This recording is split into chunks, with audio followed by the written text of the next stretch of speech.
কেউ ফিরে না খালি হাতে আল্লাহরে তোর দরবারেতে। বলেন, কেউ ফিরে না। আসসালামু আলাইকুম ওয়া রাহমাতুল্লাহি ওয়া বারাকাতুহু। আলহামদুলিল্লাহিল্লাযী আনজালা আলা আবদিহিল কিতাব ওয়া হাযামা ওয়াহদাহুল আহজাব ওয়া জা'আলা কাইদাল কাফিরিনা ফি তাবাব ওয়া আশহাদু আন লা ইলাহা ইল্লাল্লাহু ওয়াহদাহু লা শারীকা লাহু রাব্বুল আরবাব ওয়া মুসাব্বিবুল আসবাব ওয়া আশহাদু আন্না সাইয়্যিদানা ওয়া নাবিয়্যানা মুহাম্মাদান আবদুল্লাহি ওয়া রাসূলুহু كان خلقه الكتاب ورأيه الصواب صلى الله تعالى عليه وعلى آله وأصحابه إلى يوم الدين والحساب أما بعد وزارة الأوقاف والشؤون الإسلامية قطر أوقاف ودرم অন্তর্গত শেখ আব্দুল্লাহ বিন zaid Al Mahmud Islamic cultural centre কর্তৃক আয়োজিত আজকের ঐতিহাসিক ওয়াজ মাহফিলের সম্মানিত সভাপতি বিশিষ্ট আলেমে দ্বীন হাফিজ মাওলানা ইউসুফ নূর, মঞ্চে রয়েছেন আজকের এই অনুষ্ঠানের সম্মানিত আহ্বায়ক বিশিষ্ট ইসলামী চিন্তাবিদ, শিক্ষাবিদ, স্কলার মাওলানা রেদাউল করিম। মঞ্চকে অলঙ্কৃত করেছেন আজকের প্রধান মেহমান বিশিষ্ট আলেমে দ্বীন, গবেষক ও স্কলার লেখক শেখ উদ্দক্তুর মিজানুর রহমান আজহারি এবং কাতারের বিভিন্ন স্থান থেকে আগত সম্মানিত দিনদার ইমানদার ভাইরা। সমস্ত প্রশংসা সেই মহান আল্লাহ তাআলার, যিনি আমাদের জীবন, রিজেক, ভালোবাসা এবং শান্তির একমাত্র উৎস। তার অসীম দয়া, রহমত ও করুণা আমাদের প্রতিটি নিঃশ্বাসে ছড়িয়ে আছে। সেই আসমান, জমিন, চাঁদ, সূর্য, নক্ষত্ররাজি, গ্রহ উপগ্রহের একচ্ছত্র মালিক মহান রব্বুল আলমিনের দরবারে আমরা শুকরিয়া আদায় করছি, যিনি আমাদেরকে আজকের এই বরকতময় মজলিসে আসার তৌফিক এনায়েত করেছেন। আমরা সবাই কালিমাতুশ শুকর পাঠ করছি, বলছি আলহামদুলিল্লাহ। আবারও আমরা আল্লাহর শুকরিয়া আদায় করছি, যিনি আমাদের দীর্ঘদিনের একটি আশা, প্রত্যাশা, স্বপ্ন, আকাঙ্ক্ষা পূরণ করেছেন। বর্তমান সময়ের বাংলাদেশের অবিসংবাদিত দায়ী, বিশেষ করে তরুণ যুবকদের আইডল ফদিলাতুশ শেখ উদ্দক্তুর মিজানুর রহমান আজহারি সাহেবকে আমাদের মধ্যে উপস্থিত করে দিয়েছেন। এজন্য আমরা আবারও বলি আলহামদুলিল্লাহ। সালাত ও সালাম সেই মহামানবের উপর, যিনি আমাদের নবী, রাসূল, আদর্শ, নেতা ও পথিকৃৎ। আল্লাহুম্মা সাল্লি আলা মুহাম্মাদ ওয়া আলা আলি মুহাম্মাদ কামা সাল্লাইতা আলা ইব্রাহিম ওয়া আলা আলি ইব্রাহিম ইন্নাকা হামিদুম মাজিদ। সম্মানিত উপস্থিতি, শুরুতেই আমরা শুকরিয়া জ্ঞাপন করছি কাতার সরকারের, যারা এই মুবারক মজলিসের এই সুন্দর চমৎকার ব্যবস্থা করে দিয়েছেন। ফাবিসমিল জালিয়াতিল বানগালিয়াতিল মুকিমাতি ফি দাওহাতিল খাইরি ওয়াল আতা নারফাউ আসমা আয়াতিশ শুকরি ওয়াল ইরফান ওয়াল ইহতিরামি ওয়াল ইমতিনান ইলা মাকামি হাদরাত সাহিবি সুমুউ الشيخ تميم بن حمد آل ثاني أمير البلاد المفدى وإلى مقام الأمير الوالد الشيخ حمد بن خليفة آل ثاني وإلى وزارة الأوقاف والشؤون الإسلامية، ونخص بالذكر القائمين بمركز الشيخ عبدالله بن زيد المحمود الثقافي الإسلامي. نشكرهم على جهودهم المتميزة المباركة الجبارة لخدمة الإسلام والمسلمين ونشر القيم والأخلاق والثقافة الإسلامية الحنيفية السمحة بين الجاليات المقيمة في دوحة الخير، سيما بين الجاليات البنغالية، واستضافة الدعاة والمشايخ الأجلاء لتعليم الجاليات وتوعيتهم وتثقيفهم. وبرنامج اليوم خير دليل على ذلك، فشكرا يا قطر. সম্মানিত উপস্থিতি, আজকের এই মহৎ অনুষ্ঠান শুরু হচ্ছে পবিত্র কালামের তিলাওয়াতের মাধ্যমে। তিলাওয়াত নিয়ে আসছেন ওয়াজারাতুল আওকাফের সম্মানিত ইমাম হাফিজ মাওলানা গোলাম সরওয়ার। আসসালামু আলাইকুম ওয়া রাহমাতুল্লাহি ওয়া বারাকাতুহু। أعوذ بالله من الشيطان الرجيم. بسم الله الرحمن الرحيم. يا أيها الذين آمنوا لا تلهكم أموالكم ولا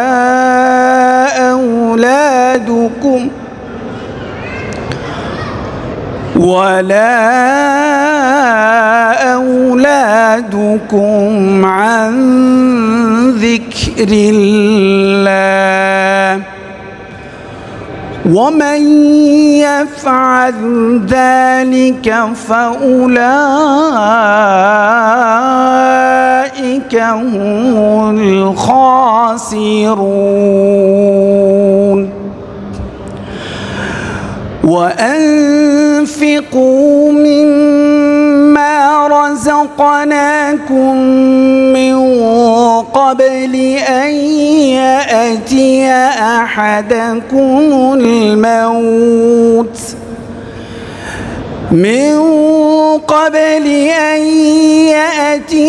أحدكم الموت فيقول رب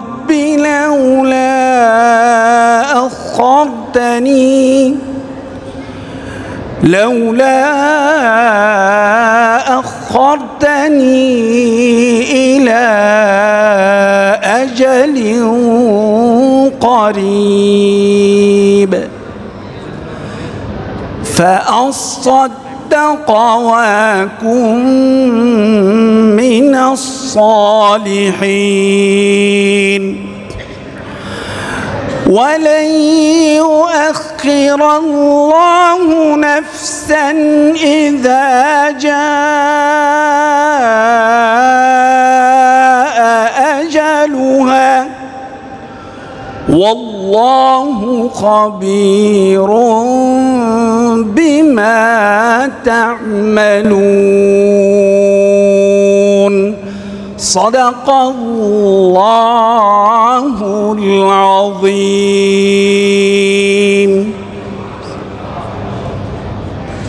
মাশাআল্লাহ তাবারাকার রহমান। আল্লাহ তাআলা তাঁর সুললিত কণ্ঠে বারাকাহ দান করুন। আমরা সবাই বলি আমিন। প্রিয় উপস্থিতি, আমাদের অস্তিত্বের স্তম্ভ মহান কালাম আল কোরআনুল কারীমের তিলাওয়াত আমরা যখনই শুনি তখনই আমাদের হৃদয় পিঠে ফুটায় ফুটায় ঝরে পড়ে রহমতের পাক শিশির। আল্লাহ তাআলা আমাদের সবাইকে এভাবে সহিহ শুদ্ধ করে তিলাওয়াত করার তৌফিক দান করুন। আমরা বলি আমিন।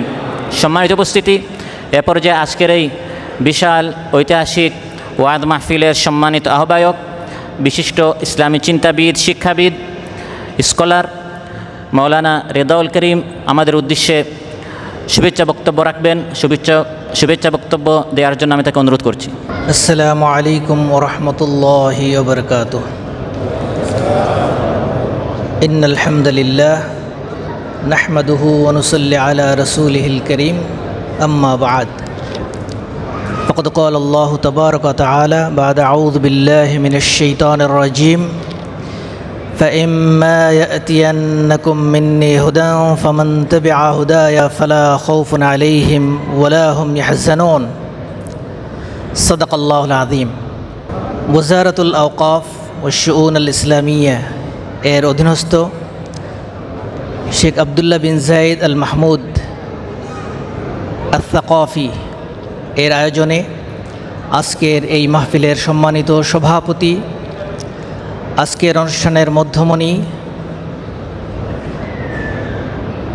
এবং সম্মানিত উপস্থিতি, আমরা আল্লাহ রব্বুল ইজ্জাত আল জালালের দরবারে শুকরগুজার হচ্ছি যে রব্বুল আলামিন আমাদেরকে আজকের এই মহতি মাহফিলে উপস্থিত হবার সুযোগ করে দিয়েছেন। এজন্য সবাই পড়ছি আলহামদুলিল্লাহ।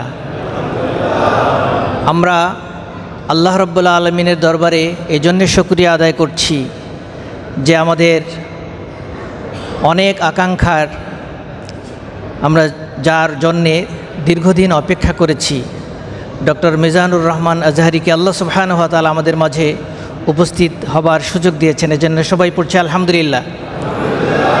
আপনারা সবাই খুশি তো? যদি খুশি হয়ে থাকেন তাহলে স্বাভাবিকভাবেই আপনাদের কাছ থেকে আমরা কিছু সহযোগিতা আশা করি। আপনারা খেয়াল করে থাকবেন সবার কাছে এই ছোট্ট ডিভাইসটা আছে। অনেকে এটাকে উঁচু করে রাখছেন, এটা উঁচু করে না রাখলেও আমরা জানি এটা আছে। এটা যেমন আমাদের কাজের, ঠিক একইভাবে আজকের এই মাহফিলের শানের খেলাফ হয় এমন কোনো ব্যবহারে এটাকে যাতে আমরা কাজে না লাগাই। সবাই রাজি তো? আপনাদের সকলের সহযোগিতা আমরা কামনা করছি। আমরা ডক্টর মিজানুর রহমান আজহারীর থেকে আজকে কথা শুনতে এসেছি, সুতরাং কথা আমরা শুনবো, কেউ বলবো না। সবাই রাজি তো? আমি আশা করব আপনারা সবাই ধৈর্য সহকারে চুপ করে ওনার আলোচনা শুনবেন। মসজিদে আপনারা খেয়াল করে থাকবেন, অনেক মানুষের উপস্থিতির কারণে এসিগুলো ঠিকভাবে কাজ করছে না। আপনারা এতটুকু ধৈর্য ধরতে রাজি হবেন বলে আমার বিশ্বাস। সবাই রাজি তো? আল্লাহ সুবহানাহু ওয়া তাআলা আমাদের আজকের আশা এবং বসাকে কবুল করুন। ওয়া আখিরু দাওয়ানা আলহামদুলিল্লাহি রাব্বিল আলামিন। আসসালামু আলাইকুম ওয়া রাহমাতুল্লাহ। প্রিয় উপস্থিতি, এ পর্যায়ে আমরা আমাদের মূল পর্বে চলে যাচ্ছি। আমরা আমাদের যে কাঙ্ক্ষিত প্রত্যাশিত মেহমান, যার অপেক্ষায় দীর্ঘক্ষণ আমরা অপেক্ষমান, আমরা দেখতে পাচ্ছি যে তিনি ইতিমধ্যে আমাদের মধ্যে উপস্থিত হয়ে মঞ্চকে অলঙ্কৃত করেছেন, আমাদেরকে ধন্য করেছেন। সকলের পক্ষ থেকে আমরা জানাই আহলান ওয়া সাহলান ওয়া মারহাবা। এ পর্যায়ে পঙ্গপালের মতো তরঙ্গের পর তরঙ্গ জনতার যে স্রোত আছড়ে পড়েছে আলখুরের এই ঐতিহাসিক ওয়াদ মাহফিলে, এ পর্যায়ে আমাদের সামনে কোরআন ও সুন্নাহর আলোকে তথ্যবহুল আলোচনা পেশ করার জন্য স্বনির্বন্ধ অনুরোধ করছি কাতার সরকারের রাষ্ট্রীয় মেহমান হিসাবে আমন্ত্রিত বিশিষ্ট আলিম দ্বীন, বিদগ্ধ গবেষক ওলে হক, কোটি মানুষের হৃদয় স্পন্দন Hazrat Maulana Sheikh doctor Mizanur Rahman Azhari. Hazrat Maulana Sheikh doctor Mizanur Rahman Azhari, আমি হযরতকে তার গুরুত্বপূর্ণ আলোচনা পেশ করার জন্য সবিনয় নিবেদন করছি। ফালিয়াতাফাদ্দাল মাশকুরান মাজুরান লা মা'মুরা। আসসালামু আলাইকুম ওয়া রাহমাতুল্লাহি ওয়া বারাকাতুহু। নাহমাদুহু ওয়া নুসাল্লি আলা রাসূলিহিল কারীম, আম্মা বা'দু, ফাআউযু বিল্লাহি মিনাশ শাইতানির রাজীম। বিসমিল্লাহির রাহমানির রাহিম। ইন্নানি আনাল্লাহু লা ইলাহা ইল্লা আনা ফা'বুদনি ওয়া আকিমিস সালাতা লিযিকরি। সাদাকাল্লাহুল আযীম। রব্বি ইশরাহ লি সাদরি ওয়া ইয়াসসির লি আমরি ওয়াহলুল উকদাতাম মিন লিসানি ইয়াফকাহু কওলি।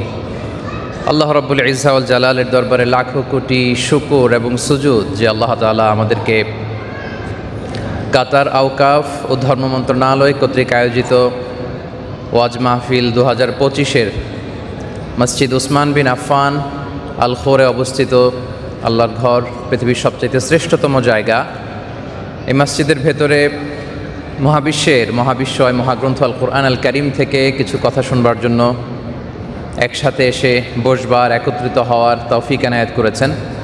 আমরা মনিবের দরবারে লাখো কোটি শুকুর এবং সুজুদ নিবেদন করছি। আমরা সবাই প্রাণ খুলে পড়ে নিচ্ছি কালিমাতু শুকুর, আলহামদুলিল্লাহ। সবাই আমার সাথে আওয়াজ করে পড়ুন, রব্বানা লাকাল হামদ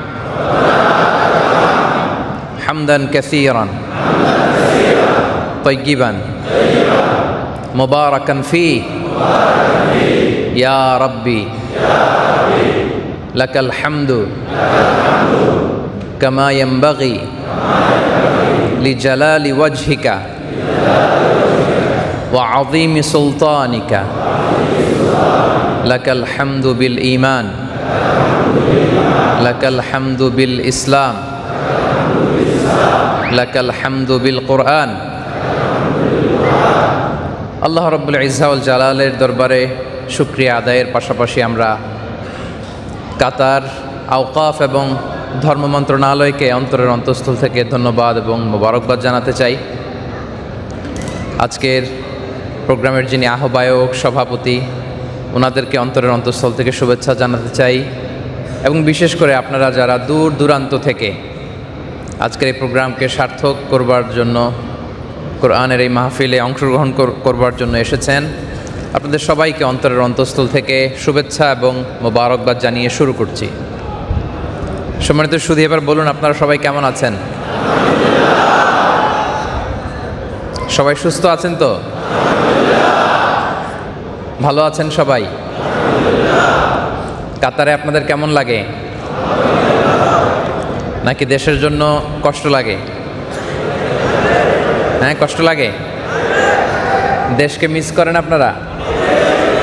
করেন না কারা কারা দেখি?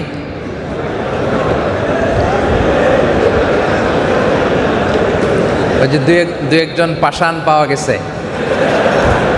পাষাণ হৃদয়ের অধিকারী। ওনাদের কষ্ট লাগে না দেশের জন্য? তো আমরা দেশকে সবাই মিস করি না? কাতারে আপনাদের মন বসে তো নাকি? নাকি কাতার স্বপ্নের দেশ, খাটতে খাটতে জীবন শেষ? হ্যাঁ এরকম না? কষ্ট করতে হবে আমাদেরকে? আপনারা হচ্ছেন আসল super hero. You are the real super hero of Bangladesh. এই যে আপনারা যেভাবে রেমিটেন্স পাঠানোর ধারাবাহিকতা অব্যাহত রেখেছেন, এটা আল্লাহর পক্ষ থেকে অনেক বড় একটা নেমা, অনেক বড় মার্সি অ্যান্ড ব্লেসিংস। আপনাদের পাঠানো টাকায় সচল থাকে আমার দেশের অর্থনীতির চাকা। সো আপনারাই হচ্ছেন আসল সুপার হিরো। আপনাদের এই রেমিটেন্সে আমার দেশের অর্থনীতির চাকা সচল থাকে। সো বুক ফুলিয়ে হাঁটবেন আর বস্তা ভরে দেশে টাকা পাঠাবেন। কি ঠিক কিনা বলেন? আর পরিশ্রমে কোনো লজ্জা নেই প্রিয় ভাইয়েরা। লজ্জা হচ্ছে অলসতায়, অকর্মণ্যতায়। পৃথিবীর সকল আম্বিয়া আলাইহিমুসসালাম ওনারা পরিশ্রমী ছিলেন। মা বাআসাল্লাহু নাবিয়্যান ইল্লা রাআল গানাম। আল্লাহর হাবিব সাল্লাল্লাহু আলাইহি ওয়া আলিহি ওয়াসাল্লাম ফরমান যে পৃথিবীতে এমন কোনো নবী ছিল না যারা ছাগল চড়ায় নাই, মরুভূমিতে মেষ চড়ায় নাই, এমন কোনো নবী দুনিয়াতে আসে নাই। ছাগল চড়িয়েছেন কারা কারা দেখি? ছাগল অভিজ্ঞতা আছে? ছাগল খুব জটিল প্রকৃতির একটা প্রাণী, কথা শুনতে চায় না। আর সব নবীদেরকে এই ছাগল চড়ানোর কাজে আল্লাহ তাআলা অ্যাসাইন করেছেন। সুবহানাল্লাহ।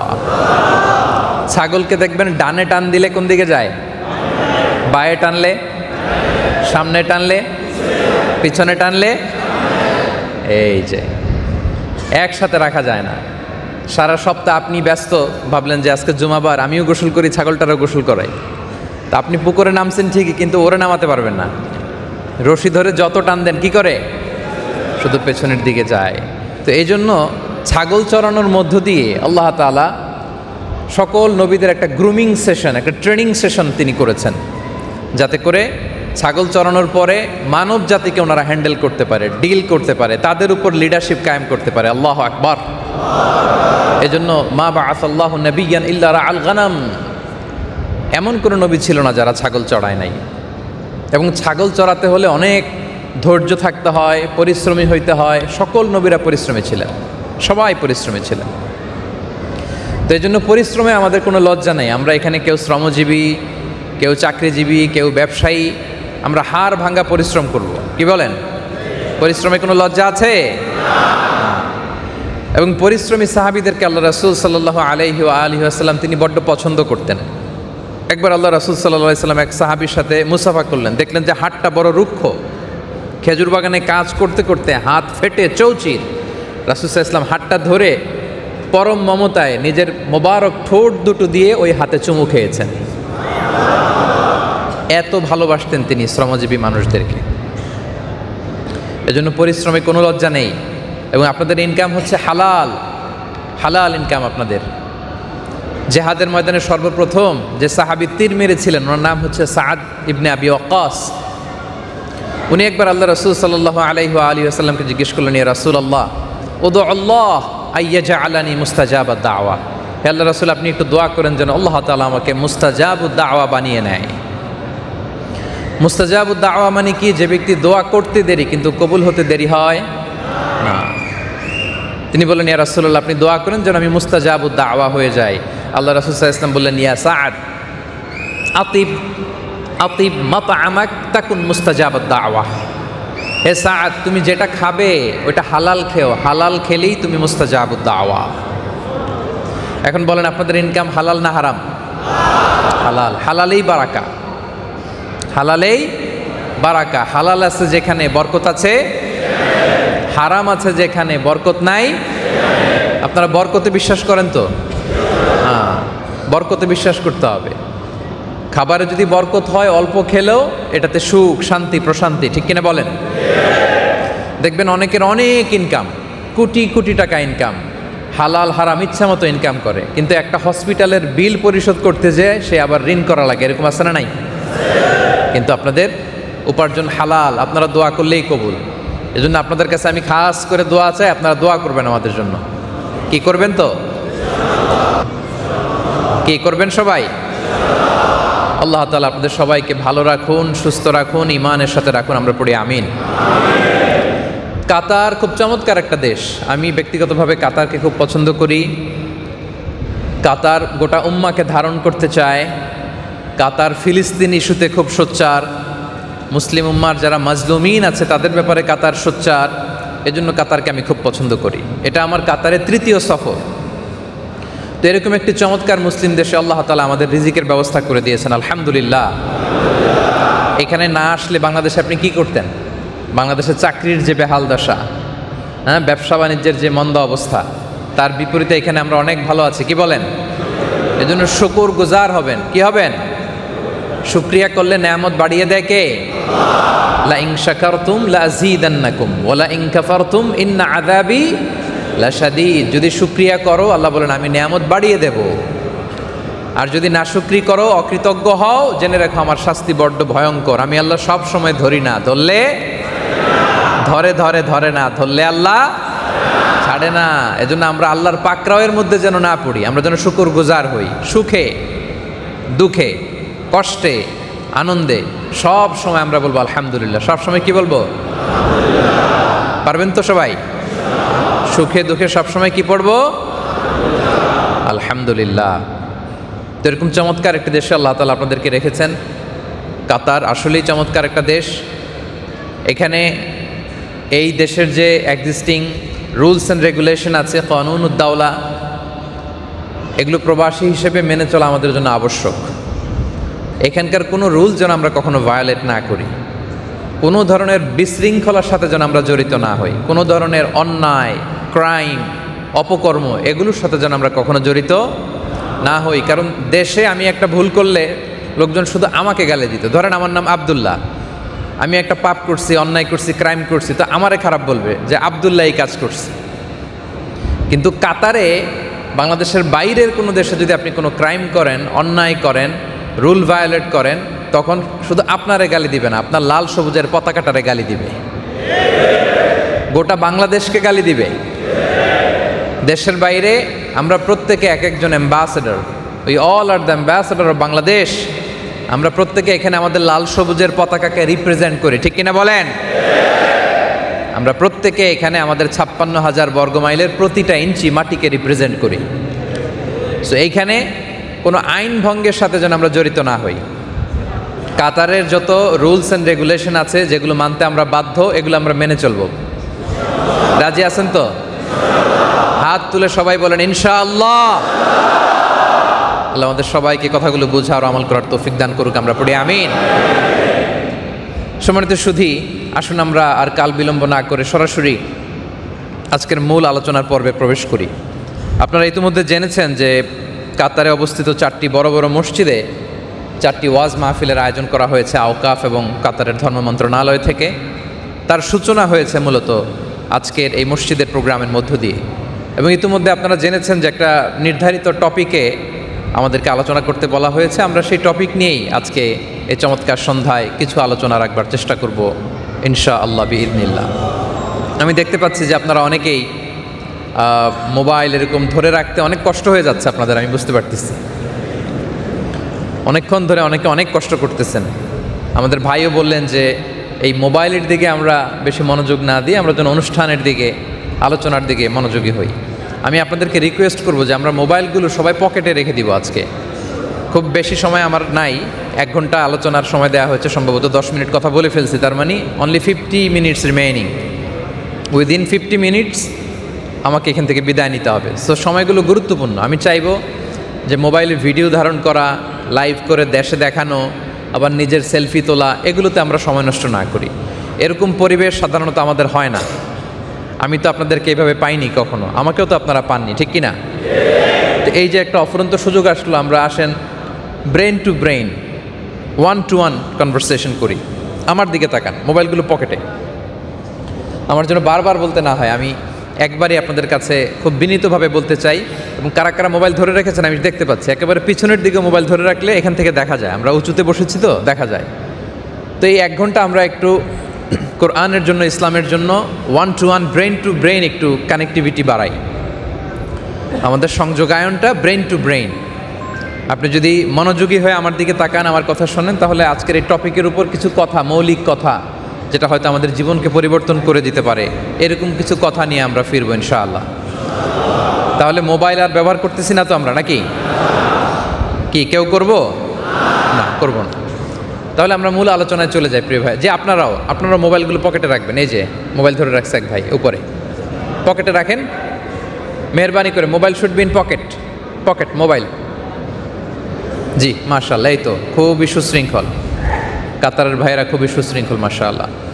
আজকে যে টপিকটার উপর আমরা আলোচনা শুনবো সেটা হচ্ছে তাওহীদের গুরুত্ব এবং তাৎপর্য। তাওহীদ মানে হচ্ছে ওয়াননেস অফ গড, আমাদের স্রষ্টা, আমাদের রব, আমাদের মাবুদ, ইলাহ, উনি যে একজন, এক, অদ্বিতীয়, ইউনিক, অ্যাবসলিউটলি অ্যাবসলিউট। এই টপিকের উপর কিছু কথা শুনবো। আওয়াজ করে বলেন তো, আমাদের রব কয়জন? আঙ্গুলকে উঁচু করে বলেন, আমাদের রব কয়জন? আমরা এক স্রষ্টায় বিশ্বাসী, ঠিক কিনা বলেন? এতে আমাদের সুবিধা না অসুবিধা বলেন?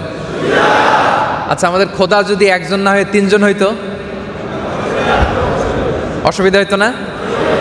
এক খোদার নিয়মগুলোই তো মেনে সারতে পারি না, কি বলেন? তো খোদা 3 জন হইলে নিয়ম কারণ হইতো 3 ডবল, ঠিক কিনা? আরো বেশি কষ্ট হইতো না? বরং একজনকে যদি আমরা সামহাও ম্যানেজ করতে পারি, ওনাকে যদি সন্তুষ্ট করতে পারি, ওনার ইবাদত করে যদি ওনাকে খুশি করতে পারি, তাহলেই তো আমাদের মুক্তি, ঠিক কিনা বলেন?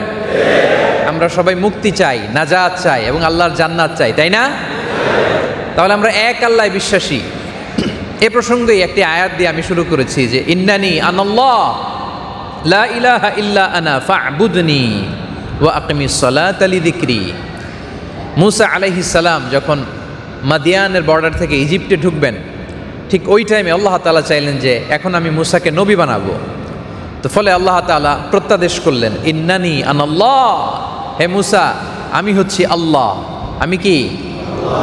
লা ইলাহা ইল্লা আনা, আমি ছাড়া কোনো ইলাহ নাই। ওয়া আকিমিস সালাতা লিযিকরি, আমার স্মরণে সালাত কায়েম করো। তাহলে আল্লাহ নিজের পরিচয় দিচ্ছেন এই বলে যে আমি হচ্ছি আল্লাহ, ইন্নানি আনাল্লাহ। তাহলে আল্লাহর আসল নাম হচ্ছে আল্লাহ, যদিও আল্লাহর অনেক সুন্দর সুন্দর নাম আছে, কিন্তু আল্লাহর আসল নাম কি? এবং আল্লাহর নামটা আল্লাহ নিজেই রেখেছেন। কে রেখেছে? আপনার নাম কে রাখছে? ওই যে বলে আল্লাহ, ওনার নাম বলে আল্লাহ রাখছে। আপনার নাম কে রাখছে বলেন তো? আপনার বাবা কিংবা আপনার দাদা কিংবা নানা। আল্লাহর কি বাবা আছে? দাদা আছে? আল্লাহ বলেন লাম ইয়ালিদ ওয়ালাম, আমি জন্ম দেইও নাই আবার জন্ম নেইও নাই। আল্লাহু আকবার। তো আল্লাহর যেহেতু বাবা নাই, দাদা নাই, কেউ নাই, এজন্য আল্লাহ বলে আমার নামটা আমি আল্লাহ নিজেই রেখে দিয়েছি। ইন্নানি আনাল্লাহু লা ইলাহা ইল্লা আনা ফা'বুদনি ওয়া আকিমিস সালাতা লিযিকরি। নিশ্চয় আমি আল্লাহ, আমি ছাড়া কোনো ইলাহ নাই, আর আমার স্মরণে সালাত কায়েম করো। এই যে মোবাইল পকেটে রাখতে হবে, তা নাহলে বারবার আমাকে বলতে হবে। মোবাইল দেখলে আমি বলবো পকেটে রাখবেন। তাহলে আল্লাহ তাআলা তার নামটা নিজেই রেখেছেন, এবং আল্লাহ নামের মতো এত সুন্দর নাম পৃথিবীতে আর নাই, আছে? এই নামটা মহাবিশ্বের সব আল্লাহর প্রিয় ভাজন বান্দারা জপেছে, এই নামটা ধরেই তাকে ডেকেছে। এই নামটা আপনাদের কেমন লাগে বলেন? আল্লাহ নাম ধরে আল্লাহকে ডাকতে, তাকে স্মরণ করতে আপনাদের কেমন লাগে? আওয়াজ করে আল্লাহরা ডাকেন, বলেন আল্লাহ। প্রাণ ভরে, মন ভরে, হৃদয় নিংড়ানো মনের সবটুকুন ভালোবাসাকে উজাড় করে দিয়ে আপনার রবকে ডাকেন, বলেন আল্লাহ। আল্লাহ নাম যতই জপি ততই মধুর লাগে, নামে এত জাদু থাকে কে জানি তো আগে। আল্লাহ নাম যতই জপি, ও নাম জপে প্রিয়তম, ও নামে জপে মজনু সম, ওই নামে পাপিয়া গাহে। হৃদয়ে গোলাপে বাগে আল্লাহ নাম যতই জপি, সুবহানাল্লাহ পড়েন। এ নাম যতই জপি ততই জপতে মনে চায়, ঠিক কিনা?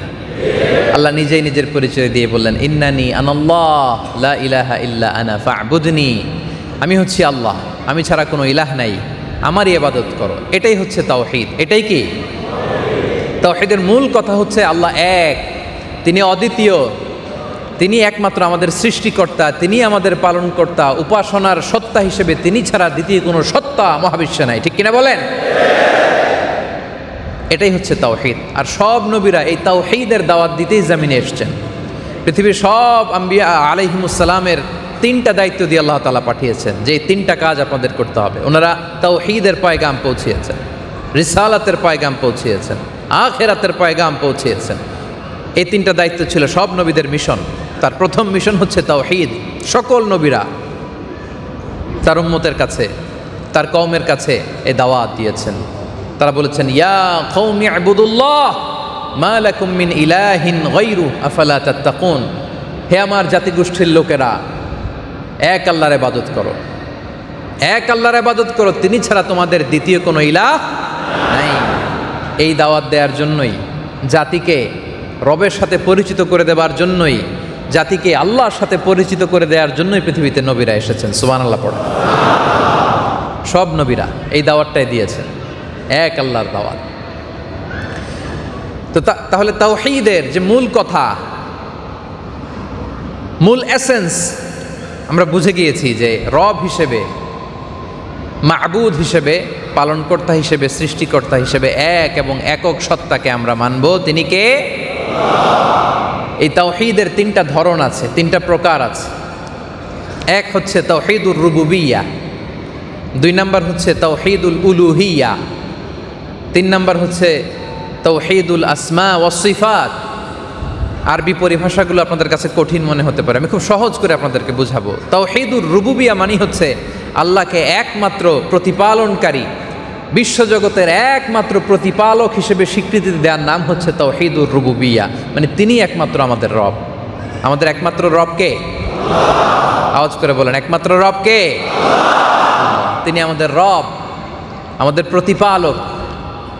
রব শব্দের বাংলা আমরা করি প্রতিপালক, বাংলা করা লাগে, এছাড়া আমাদের কাছে আর কোনো অল্টারনেটিভ ভালো শব্দ নাই, এজন্য আমরা বলি। কিন্তু রব শব্দের ব্যাপকতা যে কত বিশাল, কত ইনক্লুসিভ, কত কম্প্রিহেন্সিভ, কত হোলিস্টিক, আপনি কল্পনাই করতে পারবেন না। রব হচ্ছে এমন প্রতিপালক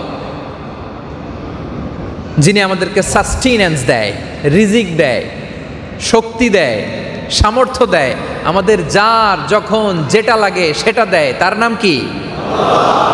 তিনি হচ্ছেন রব।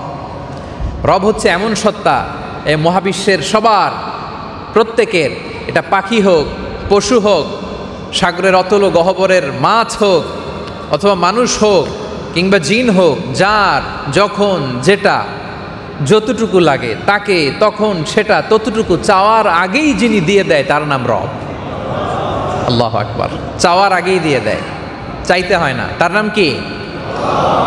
বলেন তো, আমরা মায়ের পেটে যে ছিলাম আমাদেরকে রিজিকের ব্যবস্থা করেছে কে? ঠিক যেমন দরকার ওখানে অক্সিজেনের লাইন ছিল, খাবারের লাইন ছিল, পানির লাইন ছিল। আবার মায়ের পেট থেকে দুনিয়ায় আসলাম, তখন আবার অন্য পদ্ধতিতে মায়ের বুকের ভেতরে আল্লাহ তাআলা খাবারের ব্যবস্থা করে দিলেন। দেখেন, এক মুহূর্তের জন্য স্টপ নাই, এক মুহূর্তের জন্য আমাদের রিজিকের বন্দোবস্ত থেমে যায় নাই।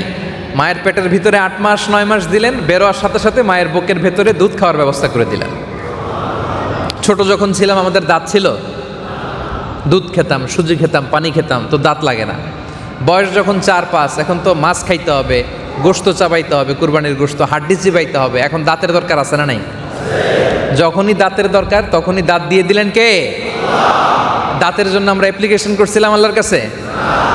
আমার কাতার প্রবাসী ভাইয়েরা, দাঁত চেয়ে আল্লাহর কাছে অ্যাপ্লিকেশন করছেন কে কে? দেখি, করছেন কেউ? যখনই দাঁতের দরকার তখনই দাঁত দিলেন কে? আল্লাহু আকবার। তার মানে যার যখন যেটা যতটুকু লাগে তাকে তখন সেটা ততটুকু চাওয়ার আগেই যিনি দিয়ে দেয় তার নাম রব। আওয়াজ করে বলেন, তার নাম কি? তিনি হচ্ছেন রব। পাখিগুলোর দিকে তাকান, পক্ষীকুল সাগরের ভেতরে মাছের দিকে তাকান, মৎস্যকুল, যার যেটা লাগে, যেভাবে লাগে, পাখিগুলোকে রিজিক দেয় কে? প্রতিদিন সকালবেলা তাকদু খেমাসান তারুহু বিতানান, এই যে কোটি কোটি পাখি, আফ্রিকার জঙ্গলের কথা যদি চিন্তা করেন, কত হাজার লক্ষ লক্ষ কোটি পাখি সকালবেলা বেরোয় বাসা থেকে, বিকেলবেলা পাখিগুলো রোদর পূর্তি করে আবার পাখিগুলোর বাসায় ফিরায় দেয় কে? তিনি রব। কত জাতের পাখি যা আছে, একটা পাখি আছে এটার নাম হচ্ছে হোমা বার্ড। কি নাম? হোমা বার্ড। এই পাখি একবার উঠতে আরম্ভ করলে টানা 6 মাস আকাশে উড়ে। কয় মাস? 6 মাস উঠতেই থাকে, ল্যান্ডিং করে না। এবং কোনো মা পাখি, গর্ভবতী পাখি যদি উঠতে থাকে, এটা ডিম পারে, ওই ডিম জমিনে পড়ার আগেই শূন্যের মধ্যে থাকতে ওই ডিম ফেটে বাচ্চা বের হয়ে ওইটা উঠতে আরম্ভ করে। দেখেন তার কিভাবে সারভাইভ করতে হবে, ওই পাখির কিভাবে চলতে হবে, তার জীবন ধরন কেমন, এগুলো সব কিছু শিখাই দিল কে? তিনি হচ্ছেন রব, যার যখন যেটা লাগে সেটা যিনি দেন। কত সুন্দর করে এই মহাবিশ্বকে তিনি আমাদের জন্য তৈরি করেছেন, কত চমৎকার করে জমিনটাকে ফ্ল্যাট বানিয়েছেন। দেখেন একই জমিন, একই মাটি, একই পটাশিয়াম, একই ফসফরাস, একই উপাদান, কিন্তু মাটির এইখানে যদি আপনি আমের বীজ দিয়ে দেন আম গাছ হয় মিষ্টি, আবার একই মাটির এই পাশে যদি তেঁতুলের বীজ দিয়ে দেন তেঁতুলের মধ্যে আবার টক। সুবহানাল্লাহ পড়েন। দেখেন এক ফলের স্বাদের সাথে আরেক ফলের মিল নাই, আছে? আমের যেই স্বাদ এটার সাথে তরমুজের মিল আছে? তরমুজের ভেতরে যে টেস্ট এটার সাথে কলার কোনো মিল আছে? একটার ফ্র্যাগনেন্সের সাথে, একটার স্মেলের সাথে, একটার টেস্টের সাথে, একটার যে নিউট্রিশন ভ্যালু এটার সাথে আরেকটার কোনো মিল আছে? যেখানে যেটা যতটুকু আমাদেরকে লাগবে মুহূর্তে সেটা দিয়ে দেয় কে? আপনাদের এই আরব বিশ্বে যে উটগুলো আছে দেখবেন এগুলোর গায়ের মধ্যে বড় বড় পশম হয় না, কিন্তু স্ক্যান্ডিনেভিয়ান কান্ট্রিগুলোতে যেখানে বরফ, সারা বছর বরফ থাকে, ঠান্ডা, হিমবাহ, প্রচণ্ড ঠান্ডা, ওখানেও কিন্তু উট হয়। ওই উট আর এই উট একরকম নয়। ওই হিমবাহ এলাকার উটগুলো, ওগুলোর গায়ের মধ্যে বিশাল বিশাল পশম। প্রাকৃতিকভাবে আল্লাহ তাআলা বিশাল কম্বল গায়ে দিয়ে ওকে দুনিয়াতে পাঠাইছে, যাতে ওই স্ক্যান্ডিনেভিয়ান কান্ট্রির শীত ঠান্ডা তাকে কষ্ট না দেয়। চিল্লায় পড়েন আল্লাহু আকবার। তাহলে প্রতিটা প্রাণীর, প্রতিটা পাখির, প্রতিটা মাছের, প্রতিটা জীবের, প্রতিটা সৃষ্টির যার যখন যেটা লাগে চাওয়ার আগে যেই সত্তা দিয়ে দেয় তার নাম রব। ওই যে এরপরও কিছু ভাইরা মোবাইল দিয়ে ভিডিও করতেছে, এত বলার পরেও আরে ভাই আলোচনায় কোনো মনোযোগ নাই, কেউ মোবাইল বের করবেন না মেহরবানি করে, আমার দিকে তাকান। তাহলে এই যে আল্লাহ তাআলা যে আমাদের প্রতিপালক, সব রিজিকের বন্দোবস্ত তিনিই করেন, তিনি ছাড়া দ্বিতীয় কোনো সত্তা আমাদেরকে বাঁচাতে পারেন না। এই যে চিন্তাটা, এই যে আইডিয়াটা, এটার নাম হচ্ছে তাওহীদুর রুবুবিয়্যাহ। বিশ্বজগতের একমাত্র প্রতিপালক হচ্ছেন আল্লাহ, তিনি আমাদের রব, তিনি আমাদের কি? এজন্য সূরাতুল ফাতিহাতে আমরা পড়ি, সবসময় এটাই পড়ি। সূরা ফাতিহার মধ্যে আপনি উদাহরণ পেয়ে যাবেন, আমরা পড়ি আলহামদুলিল্লাহি, আওয়াজ করে সবাই পড়বেন আলহামদুলিল্লাহি, প্রশংসা সেই আল্লাহর যিনি হচ্ছেন রব্বুল আলামিন, জগৎ সমূহের রব, জগৎ সমূহের রব। সবাইকে তিনি রিজিক দেন, সবাইকে তিনি বাঁচার জন্য যা দরকার দেন, তিনি হচ্ছেন রব। তিনি কি? রবটা আল্লাহর এত গুরুত্বপূর্ণ একটা নাম, এটার স্বীকৃতি নেয়া, অ্যাকনোলেজমেন্ট নেয়া এত গুরুত্বপূর্ণ, এটা শুধু দুনিয়ার জীবনেই নয়, রুহের জগতেই এই রুবুবিয়াতের স্বীকৃতি দিয়ে আমরা পৃথিবীতে এসেছি। রুহের জগতে আল্লাহ তাআলা এরকম বিশাল রুহের জগতে কনফারেন্স করে একটা কভেনেন্ট করেছিলেন, চুক্তি আমাদের সাথে। তিনি জিজ্ঞেস করেছিলেন আলাস্তু বিরাব্বিকুম, আলাস্তু বিরাব্বিকুম, আমি কি তোমাদের রব নই? ক্বালু বালা শাহিদনা, আমরা সবাই বলেছিলাম আল্লাহ তুমিই আমার রব। কি বলেছিলাম? তাহলে রবের স্বীকৃতি দুনিয়াতে আসার আগেই, ঠিক কিনা বলেন? রুহের জগতেই তিনি যে আমাদের রব, ওই রুবুবিয়াতের সাথে আমাদেরকে পরিচয় করে দিয়েছে কে? এই জন্য দেখবেন এই দুনিয়াতে আসার পরে কেউ যদি অমুসলিমও হয়, হিন্দুও হয়, বৌদ্ধও হয়, নাস্তিকও হয়, তার সামনে ইসলামকে যদি সুন্দরভাবে প্রেজেন্ট করা যায়, সে ইসলাম কবুল করে ফেলে। পশ্চিমা বিশ্বে দেখা যায় আধা ঘন্টার ছোট্ট একটা দাওয়া সেশন করলে ওই জায়গার মধ্যে দাঁড়িয়ে অনেক খ্রিস্টান পড়তেছে আশহাদু আল্লা ইলাহা ইল্লাল্লাহ ওয়া আশহাদু আন্না মুহাম্মাদুর রাসূলুল্লাহ। কারণ কি? এত দ্রুত কনভিন্স হয়ে যায় কেন? এর কারণ রুহের জগতে ইসলামের সাথে, রবের সাথে সে পরিচিত হয়ে এসেছিল। দুনিয়াতে যখন সুন্দরভাবে প্রেজেন্ট করা হয় তখন ইসলামকে তার বড্ড চেনা চেনা লাগে, ইসলামকে তার কাছে বড্ড আপন আপন লাগে, কারণ রুহের জগতে আমরা ওয়াদা দিয়ে আসছি। ক্বালু বালা, আমরা বলে এসেছিলাম আল্লাহ তুমি আমাদের রব, তুমি আমাদের। আবার কবরে যদি চলে যাই, কবরেরও প্রথম প্রশ্ন কি নিয়ে? আওয়াজ করে বলেন কি নিয়ে? কবরের প্রথম প্রশ্ন কি? মার রব্বুক, উত্তর কি? রব্বি আল্লাহ, আমাদের রব কে? আওয়াজ করে বলুন আমাদের রব কে? আল্লাহ আমারে রব, আল্লাহ আমারে রব, দমে দমে তনু মনে তারি অনুভব, আল্লাহ আমারে রব। তোমার দুনিয়াতে আমি যেদিকে তাকাই, অথই নেয়ামাতে ডুবে আছি সবাই। পাক পাখালির গানে শুনি তসবি কল রব, তসবি কল রব, আল্লাহ আমারে রব। তাহলে আমাদের রব কে? আলহামদুলিল্লাহ রাব্বিল আলামিন। প্রশংসা সেই আল্লাহর যিনি জগৎ সমূহের রব। এটা হচ্ছে তাওহীদুর রুবুবিয়্যাহ। একমাত্র প্রতিপালনকারী তিনি, বিশ্বজগতের একমাত্র প্রতিপালক তিনি, তার নাম হচ্ছে রব। তার নাম কি? রব। তাহলে প্রথম প্রকার বুঝে গেলাম তাওহীদুর রুবুবিয়্যাহ। ইজি না ব্যাপারটা? আচ্ছা, 2 নম্বর হচ্ছে তাওহীদুল উলুহিয়্যাহ। ইলাহ হিসেবে, ইলাহ মানে আল মা'লুহ মানে মা'বুদ, ইবাদতের একমাত্র, ইবাদতের জন্য একমাত্র উপযুক্ত সত্তা হচ্ছেন আল্লাহ। আল্লাহ ছাড়া অন্য কারো ইবাদত করা যাবে না। এটাকে বলে তাওহীদুল উলুহিয়্যাহ। তিনি আমাদের একমাত্র ইলাহ। আল্লাহ ছাড়া কারো সামনে মাথা নত করা যাবে না। আল্লাহ ছাড়া কারো সামনে ফরিয়াদের 2 হাত উঁচু করা যাবে না। এই কনসেপ্টটার নাম হচ্ছে তাওহীদুল উলুহিয়্যাহ। ইবাদতের একমাত্র অধিকারী কে? সেজদা পাওয়ার একমাত্র অধিকারী কে? ফরিয়াদ যে আমরা করব তার জন্য একমাত্র উপযুক্ত সত্তা কে? আল্লাহ বলছেন ওয়া ইলাহুকুম ইলাহু ওয়াহিদ, তোমাদের ইলাহ বা মা'বুদ তিনি হচ্ছেন একজন। লা ইলাহা ইল্লাহু, তিনি ছাড়া কোনো ইলাহ নাই। হুয়ার রহমানুর রহিম, তিনি দয়াময়, তিনি মেহেরবান। সুবহানাল্লাহ। তাহলে আমরা চাইবো কার কাছে? ফরিয়াদ করব কার কাছে? মনের দুঃখ জ্বালা যন্ত্রণা পেশ করব কার কাছে? বিপদে পড়লে কষ্টে থাকলে শেয়ার করব কার কাছে? কিন্তু আমরা শেয়ার করি কই? সবার আগে ফেসবুকে নাকি? বিপদে পড়লেই শেয়ার করি কোথায়? বিপদে পড়লেই দেখবেন মোবাইল নিয়ে শেয়ার দিছি কই? কথা বলে না। আসলে আমরা শেয়ার করব কার সাথে? আমার স্ত্রীর সাথে শেয়ার করার আগে শেয়ার করব কার সাথে? বন্ধুর সাথে শেয়ার করার আগে শেয়ার করব কার সাথে? মনে থাকবে? কারণ তিনি আমার ইলাহ। একটু আগে তো গাইলেন আল্লাহ আমার রব, এই রবই আমার। উনি যদি সব হয় তাহলে আগে শেয়ার করব কার সাথে? ওয়া ইলাহুকুম ইলাহু ওয়াহিদ, তোমাদের ইলাহ এক, এক মা'বুদ, তার সামনে মাথা নত করো, ফরিয়াদির হাত তার সামনে উত্তোলন করো। ইদা সাআলতা ফাসআলিল্লাহ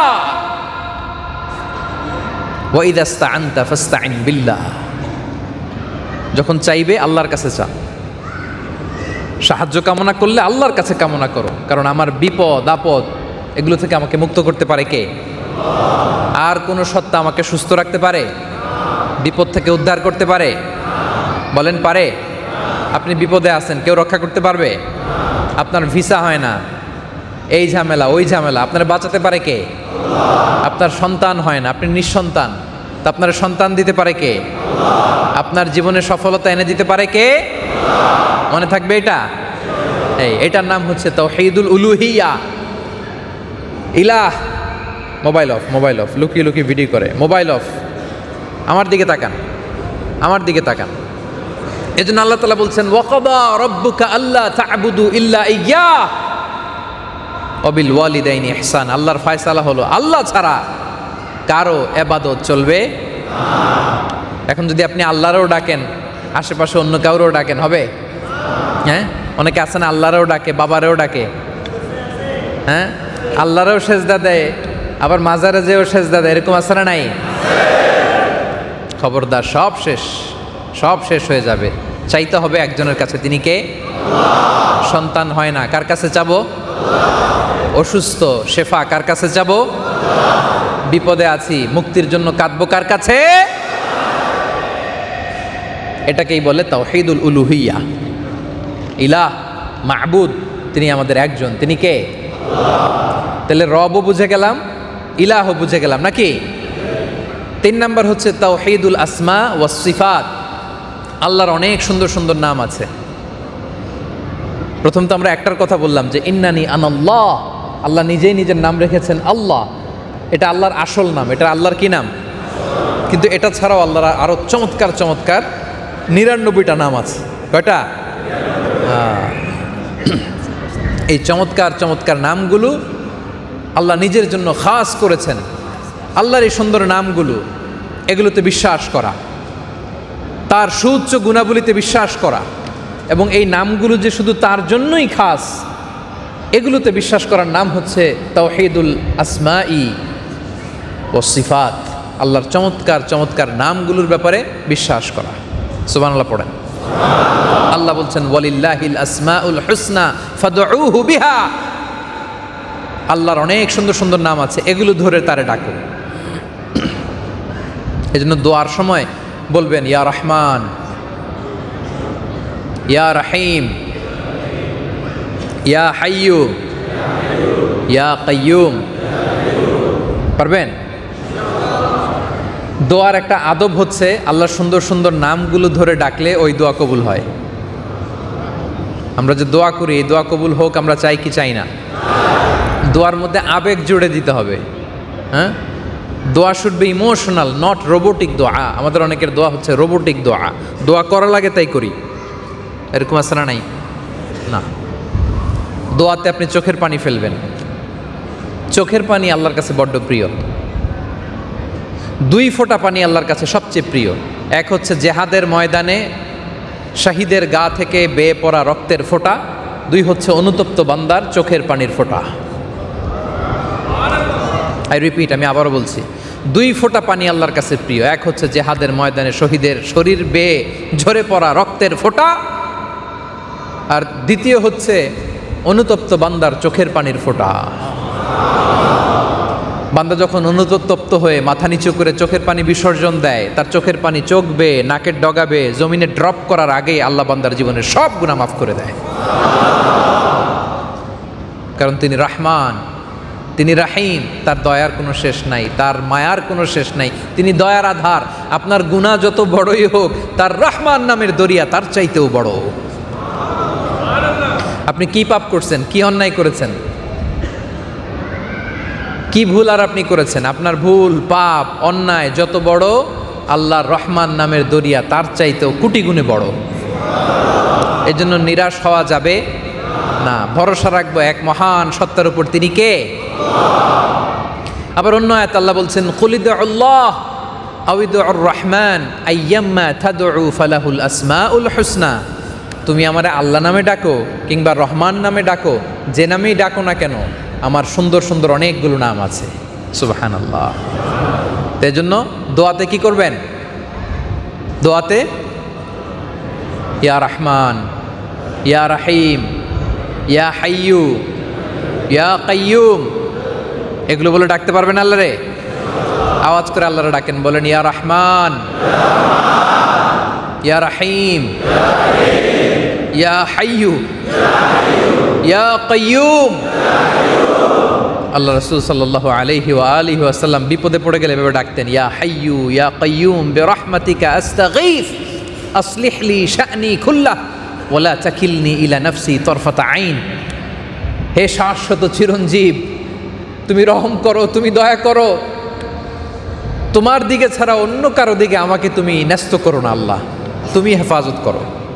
এভাবে কেঁদে কেঁদে আল্লাহ রাসূল সাল্লাল্লাহু আলাইহি ওয়া আলিহি ওয়াসাল্লাম তিনি দোয়া করতেন। আমরা দোয়াতে যেন আল্লাহর নামগুলো ধরে ধরে ডাকি। কি পারবেন তো? কুলিদু আল্লাহ আউইদু আর রহমান আইয়াম্মা তাদউ ফালাহুল আসমাউল হুসনা। অনেক সুন্দর সুন্দর নাম আছে, এগুলো ধরে আমরা ডাকবো। আল্লাহ রাসূল সাল্লাল্লাহু আলাইহি ওয়া আলিহি ওয়াসাল্লাম তিনি ইরশাদ করেন, ইন্না লিল্লাহি তিসআতান ওয়া তিসঈনা ইসমা মিআতান ইল্লা ওয়াহিদা। মান আহসাহা দাখালাল জান্নাহ। আল্লাহর 100 কম 1 কম 100 মানে 99টা নাম আছে। হাদিসের টেক্সটটা দেখেন, মিআতান ইল্লা ওয়াহিদান মানে 1 কম 100, 1 কম 100 তার মানে 99। টোটাল কয়টা নাম? 99টা নাম। আল্লাহর হাবিব সাল্লাল্লাহু আলাইহি ওয়াসাল্লাম ফরমান, যে ব্যক্তি এই নামগুলো আয়ত্ত করবে, এর অর্থ বুঝে এই নামগুলো মুখস্থ করবে, ইখলাসের সাথে বরকতের নিয়তে পাঠ করবে এবং এই নামগুলোর যে গুণ ফিচার, এই গুণে গুণান্বিত হওয়ার চেষ্টা করবে, মান আহসাহা দাখালাল জান্নাহ, আল্লাহ তাআলা তাকে জান্নাতি বানিয়ে দেবেন। এজন্য আল্লাহর 99 নাম মুখস্থ করবেন। রাজি আছেন তো? হাত তুলে আওয়াজ করে বলেন ইনশাআল্লাহ। তাহলে তাওহীদুল আসমাই ওয়াস সিফাত এটাও ক্লিয়ার আমাদের। তাওহীদুর রুবুবিয়্যাহ আমরা বুঝলাম, তাওহীদুল উলুহিয়্যাহ আমরা বুঝলাম, তাওহীদুল আসমাই ওয়াস সিফাত এটাও বুঝছেন আপনারা? ক্লিয়ার? তো সবই তো বুঝে গেছেন। তাহলে রব হিসেবে আমরা মানি একজনকে, তিনি কে? আমাদের মাহবুদ একজন, তিনি কে? আর আল্লাহর সুন্দর সুন্দর নামগুলো ধরে আমরা তাকে ডাকবো ইনশাআল্লাহ। বলেন। তাওহীদের একটা অন্যতম দাবি হচ্ছে যে যারা তাওহীদে বিশ্বাসী মুওয়াহ্হিদুন, তারা তাদের সব কাজ করবে একমাত্র আল্লাহর খুশির জন্য, আল্লাহর সন্তুষ্টির জন্য। ঠিক কিনা বলেন? কার খুশির জন্য? আমরা দুনিয়ার কোনো সত্তাকে খুশি করতে চাই? দুনিয়ার কোনো সত্তাকে পরোয়া করি? তাওহীদের আদর্শে যে বিশ্বাসী, সে পৃথিবীর কোনো শক্তির সামনে মাথা নত করে না। তাওহীদের বাণী লা ইলাহা ইল্লাল্লাহ, এটা একটা বিপ্লবী বাণী। এটা কি বাণী? বিপ্লবী বাণী। এটা একবার যে ধারণ করে, পৃথিবীর কোনো শক্তির সামনে সে মাথা নত করে না। সে সব কিছু করে কার খুশির জন্য? কয়বার বলেছি তোমাকে মোবাইলটা বন্ধ করতে? আল্লাহ বলছেন, কুল ইন্না সলাতি ওয়া নুসুকিহি ওয়া মাহইয়ায়া ওয়া মামাতি লিল্লাহি রাব্বিল আলামিন। হে নবী, আপনি বলুন, আমার নামাজ, আমার হজ, আমার জীবন, আমার মরণ সব কিছু একজন সত্তার জন্য। তিনি কে? এই দোয়াটা আপনারা সানার সময় পড়বেন। সানাতে আল্লাহ রাসূল সাল্লাল্লাহু আলাইহি ওয়া আলিহি ওয়াসাল্লাম তিনি সানার সময় তাকবীরে তাহরিমার পরে অনেকগুলো দোয়া পড়তেন। এর মধ্যে এটাও পড়তেন, ইন্না সলাতি ওয়া নুসুকি ওয়া মাহইয়ায়া ওয়া মামাতি লিল্লাহি রাব্বিল আলামিন। তাহলে যারা মুওয়াহ্হিদুন, তাওহীদে বিশ্বাসী, আল্লাহর একত্ববাদে বিশ্বাসী, আমাদের সালাত, আমাদের সিয়াম, আমাদের নামাজ, রোজা, জীবন মরণ কার জন্য? আওয়াজ করে সবাই বলেন নাই? সব কিছু হবে আল্লাহর জন্য। This is the concept of তাওহীদ। আমার প্রিয় কাতার প্রবাসী ভাইয়েরা, এটাকেই বলে তাওহীদ। সবসময় আমরা আল্লাহর কাছে চাইবো, আল্লাহর কাছে ফরিয়াদ করব, তাকে রব হিসেবে মানব, তার সামনে মাথা নত করব, এটাই তাওহীদ। আর এই তাওহীদের বিপরীত হচ্ছে শিরক। তাওহীদের বিপরীত কি? সবচেয়ে বড় পাপ, সবচেয়ে বড় ভয়ঙ্কর ক্যান্সার, যার নাই কোনো অ্যান্সার, এত ভয়ঙ্কর সবচেয়ে বড় পাপ এটা। যত পাপ আছে, পাপসমূহের যদি আপনি লিস্ট ডাউন করেন, এর মধ্যে 1 নাম্বার হচ্ছে আর শিরক। 1 নম্বরে কি? শিরক। আল্লাহর সমকক্ষ কাউকে মনে করা, আল্লাহর সেজদা দেওয়ার সাথে সাথে বাবার দরবারে যে সেজদা দেয়া আছে না নাই? দয়াল বাবা রে দয়া করো আমারে, এটা বিশ্বাস সহ এই বাক্য বলা যাবে? বলতে হবে কি? দয়াল আল্লাহ রে দয়া করো আমারে। বলেন, দয়াল। দয়া করবে কে? বিশ্বাসটা ক্লিয়ার না? এখন দেশে যাওয়ার পরে অন্যান্য কেউ কিছু বুঝালে আর বুঝবেন নাকি এই বিশ্বাস নিয়ে মরার আগ পর্যন্ত থাকবেন? কি থাকবেন তো? দয়া করবে কে? বাংলাদেশে কিন্তু ভয়ঙ্কর অবস্থা, উল্টাপাল্টা অনেক কিছু বুঝাবে আপনারে। কেউ ফিরে না খালি হাতে, খাজারে তোর দরবারেতে, আছে না নাই? এগুলো ভুল ধারণা, ভুল বিশ্বাস। একজনের দরবার থেকে কেউ কোনোদিন খালি হাতে ফিরে না। কার দরবার? তাহলে বলতে হবে কি? কেউ ফিরে না খালি হাতে, আল্লাহরে তোর দরবারেতে। বলেন, কেউ ফিরে না। মনে থাকবে? আরো জোরে বলেন ইনশাআল্লাহ। তাহলে সবচেয়ে বড় পাপ হচ্ছে শিরক। হ্যাঁ, আল্লাহরও সেজদা দেব, বাবারে যেও সেজদা দেব, এরকম করা যাবে?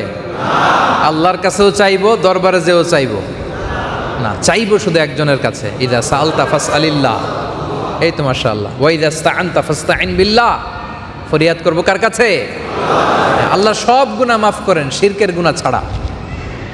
ইন্নাল্লাহা লা ইয়াগফিরু আন ইউশরাকা বিহি ওয়া ইয়াগফিরু মা দুনা যালিকা লিমান ইয়াশা। আল্লাহ সব মাফ করেন, শিরকের গুনাহ ছাড়া। খবরদার, লা ইন আশরাকতা লা ইয়াহবাতান্না আমালুক ওয়া লা তাকুনান্না মিনাল খাসিরিন। যদি শিরক করো, আল্লাহর ক্লিয়ার কাট ঘোষণা, সব আমল শেষ। সেজদা যা দিছো, এবাদত যা করছো, দান সদকা যা করছো, সব আমি শেষ করে দিব, তোমার কোনো এবাদত আর টিকে থাকবে না। লা ইয়াহবাতান্না আমালুক। এই জন্য দেখেন প্রিয় ভাইরা, শিরকের ভয়াবহতা কত, এটা কত ভয়ঙ্কর। আমরা যখন নামাজে দাঁড়াই, আগে আল্লাহকে ঘোষণা দিতে হয় যে আল্লাহ আমি শিরক করি না, ঘোষণা দিতে হয় যে আল্লাহ শিরক করি না। তাকবীরে তাহরিমার পরে আমরা পড়ি ওয়াজ্জাহাতু ওয়াজহিয়া লিল্লাযী ফাতারাস সামাওয়াতি ওয়াল আরদা হানিফাও, তারপরে ওমা আনা মিনাল। দেখেন নামাজের শুরুতেই আগে অ্যানাউন্সমেন্ট ক্লিয়ার, ওমা আনা মিনাল, আল্লাহ আমি কিন্তু শিরক করি না। আল্লাহ বলে নামাজ পরে আমার সামনে নিবেদন করো, আগে বলো তুমি কোন দল, কোন দলের লোক, শুরুতেই ক্লিয়ার করে নেই আল্লাহ ওয়াজ্জাহাতু ওয়াজহিয়া লিল্লাযী ফাতারাস সামাওয়াতি ওয়াল আরদা হানিফাও ওমা আনা মিনাল। আল্লাহ আমি শিরক করি না, আল্লাহ শুধুমাত্র তোমার ইবাদত করি, শুধুই তোমার কাছে চাই, আমি তোমার দলের লোক, আগে ক্লিয়ার করতে হয়। হজে যাবেন, ইজহার আর রিদা পরে হজের যাওয়ার আগেও ক্লিয়ার করতে হয় যে এত আয়োজন করে যে আসতেছো, মনে করো না তুমি আসলে হাজী সাহেব হয়ে যাবে, আগে বলো তুমি কোন দলের লোক, ক্লিয়ার করতে হয়। আল্লাহ লাব্বাইক আল্লাহুম্মা লাব্বাইক লাব্বাইক লা, আল্লাহ তোমার সাথে শরীক করি না, আল্লাহ তোমার সমকক্ষ কাউকে মনে করি না, আল্লাহ তুমি আমার রব, তুমি আমার সব। গাইছেন না একটু আগে, আল্লাহ আমার রব, এই রবই আমার, এইটা খেয়াল রাখলেই হবে। This is the pure essence of তাওহীদ, এটাই তাওহীদের পিওর এসেন্স। আল্লাহ তুমি আমার সব, তুমি বাঁচানেওয়ালা, তুমি তরানেওয়ালা, তুমি মুক্তির মালিক, তুমি সব, এটাই হচ্ছে তাওহীদ। আবার আল্লাহ রাসূল সাল্লাল্লাহু আলাইহি ওয়া আলিহি ওয়াসাল্লাম তিনি ফরমান, হাদিসে কুদসিতে এসেছে, আল্লাহ তাআলা বলেন যে বান্দা কিয়ামতের দিন যদি গোটা জমিন পরিমাণ গুনার বোঝা নিয়ে আমার কাছে আসে, ওই গুনার মধ্যে যদি শিরকের গুনাহ না থাকে, কোন গুনাহ? পাহাড় পরিমাণ, জমিন পরিমাণ গুনাহ নিয়ে আমার কাছে আসছে, কিন্তু ওই গুনার মধ্যে শিরকের গুনাহ যদি না থাকে, তাহলে ওই বান্দার কাছে আমি জমিন পরিমাণ ক্ষমা নিয়ে হাজির হয়ে যাব। এজন্য শিরকের সাথে আমাদের কোনো সম্পর্ক আছে? আওয়াজ করে বলেন আছে। তাওহীদ এটাই মানুষের প্রকৃত ধর্ম। সব মানুষ মুওয়াহিদুন হয়ে জন্মায়, পরে তারা শিরকে লিপ্ত হয়। আল্লাহ রাসূল সাল্লাল্লাহু আলাইহি ওয়াসাল্লাম বলেন, মা মিন মাউলুদিন ইল্লা ইউলাদু আলাল ফিতরাহ। সব মানুষ মুওয়াহিদুন হয়ে জন্মায়, ইসলামের উপর জন্মায়। ফা আবাওয়াহু ইউহাউবিদানিহি আও ইউনাসসিরানিহি আও ইউমাজ্জিসানিহি, পরে বাবা মা তার ইহুদি বানায়, নাসারা বানায়, কিন্তু সব নবজাতক, নিউ বর্ন বেবি মুসলিম হয়ে জন্মায়। সুবহানাল্লাহ পড়বেন না? সবাই মুসলিম হয়ে জন্মায়। এবং আদম আলাইহিস সালাম থেকে শুরু করে 1000 বছর পর্যন্ত পৃথিবীর সব মানুষগুলো মুওয়াহিদুন ছিল, এক আল্লাহ বিশ্বাসী ছিল। নূহ আলাইহিস সালামের পরে এই শিরকের উৎপত্তি হয় পৃথিবীতে। তাই শিরকের সাথে আমাদের কোনো সম্পর্ক, আমরা চাইবো একজনের কাছে, তিনি কে? তাহলে তাওহীদের কনসেপ্ট সবার কাছে ক্লিয়ার। আল্লাহ যে এক এবং অদ্বিতীয় একক সত্তা, যার সমকক্ষ কেউ নাই, তিনি আমার রব, তিনি আমার সব। আমার কাতার প্রবাসী প্রিয় ভাইয়ারা, এই কনসেপ্ট কি ক্লিয়ার? এই কনসেপ্টকে ক্লিয়ার করতে যে আল্লাহ তাআলা কোরআনের 1/3 ডেডিকেট করেছেন।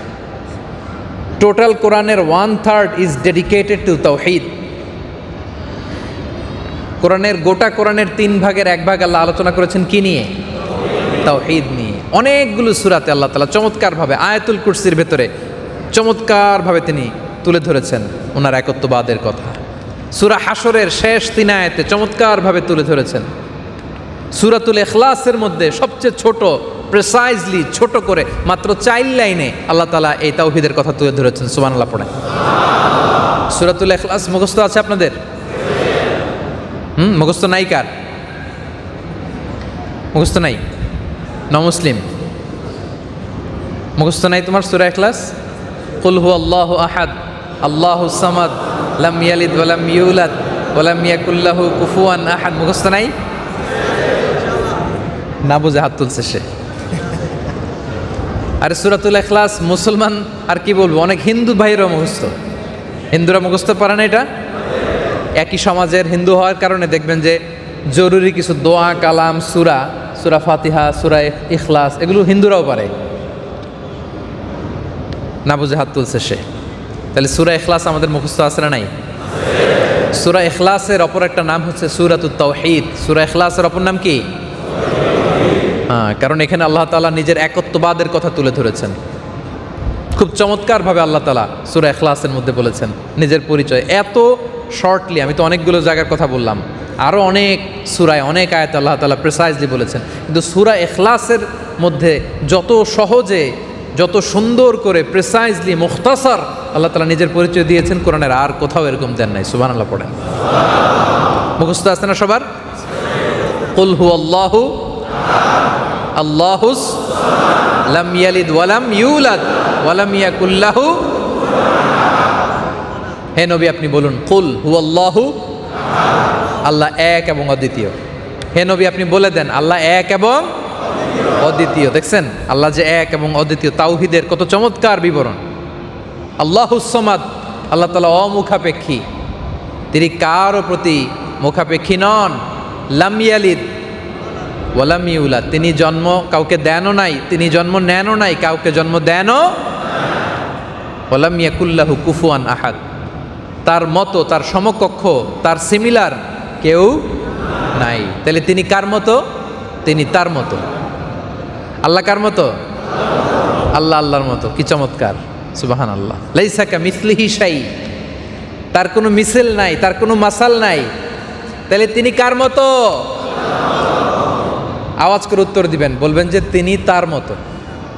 আমি প্রশ্ন করি আবার, তাহলে তিনি কার মতো? তিনি তার মতো।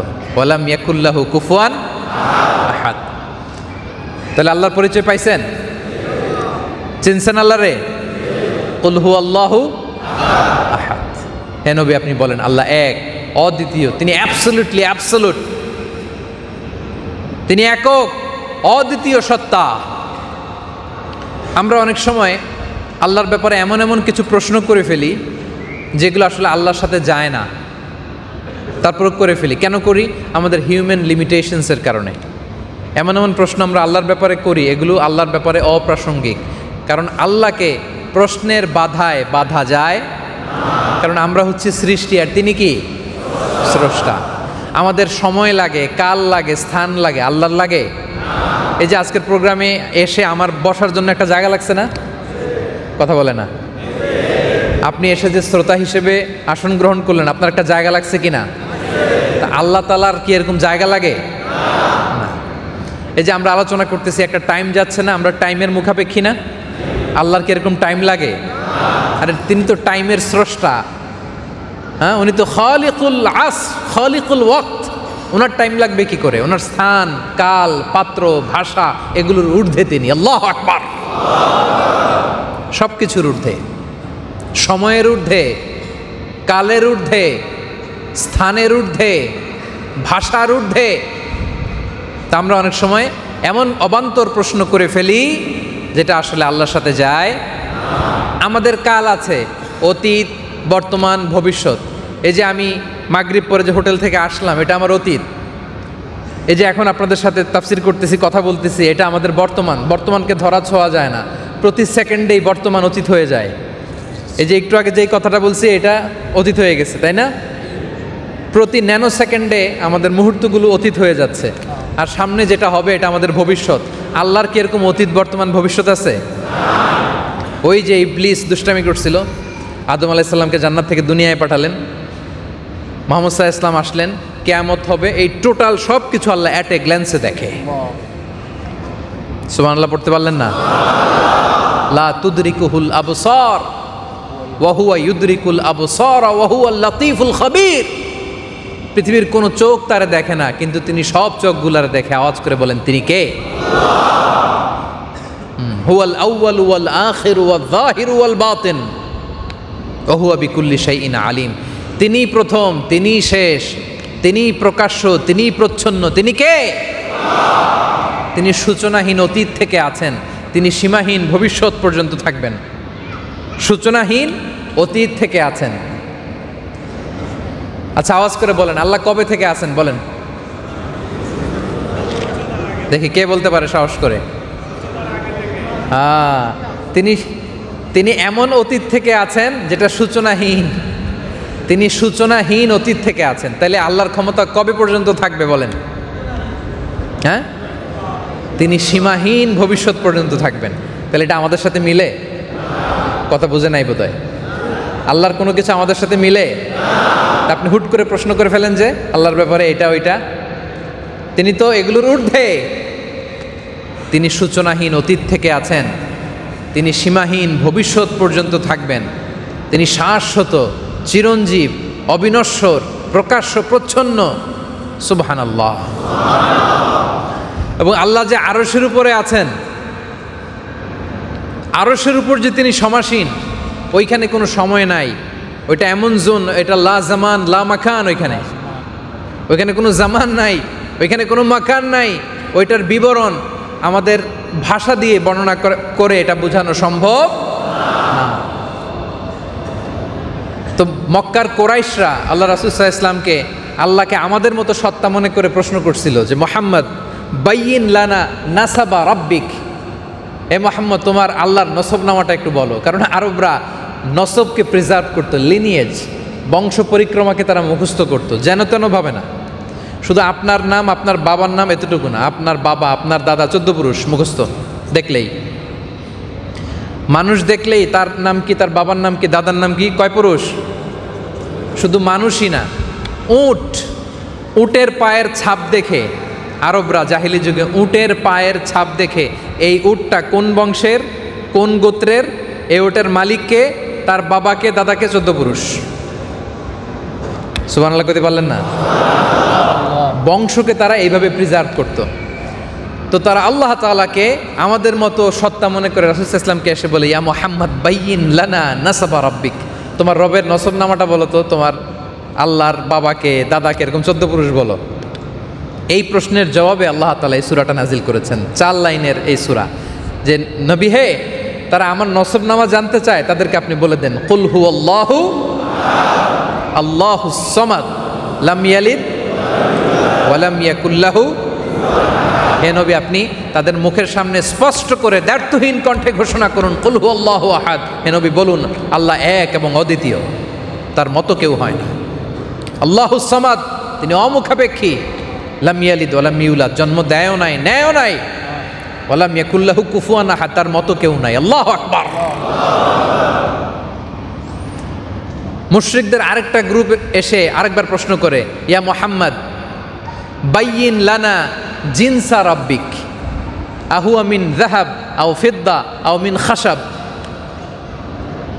মুহাম্মদ, তোমার আল্লাহ কিসের তৈরি? রূপার তৈরি, না সোনার তৈরি, না কাঠের তৈরি, বলো।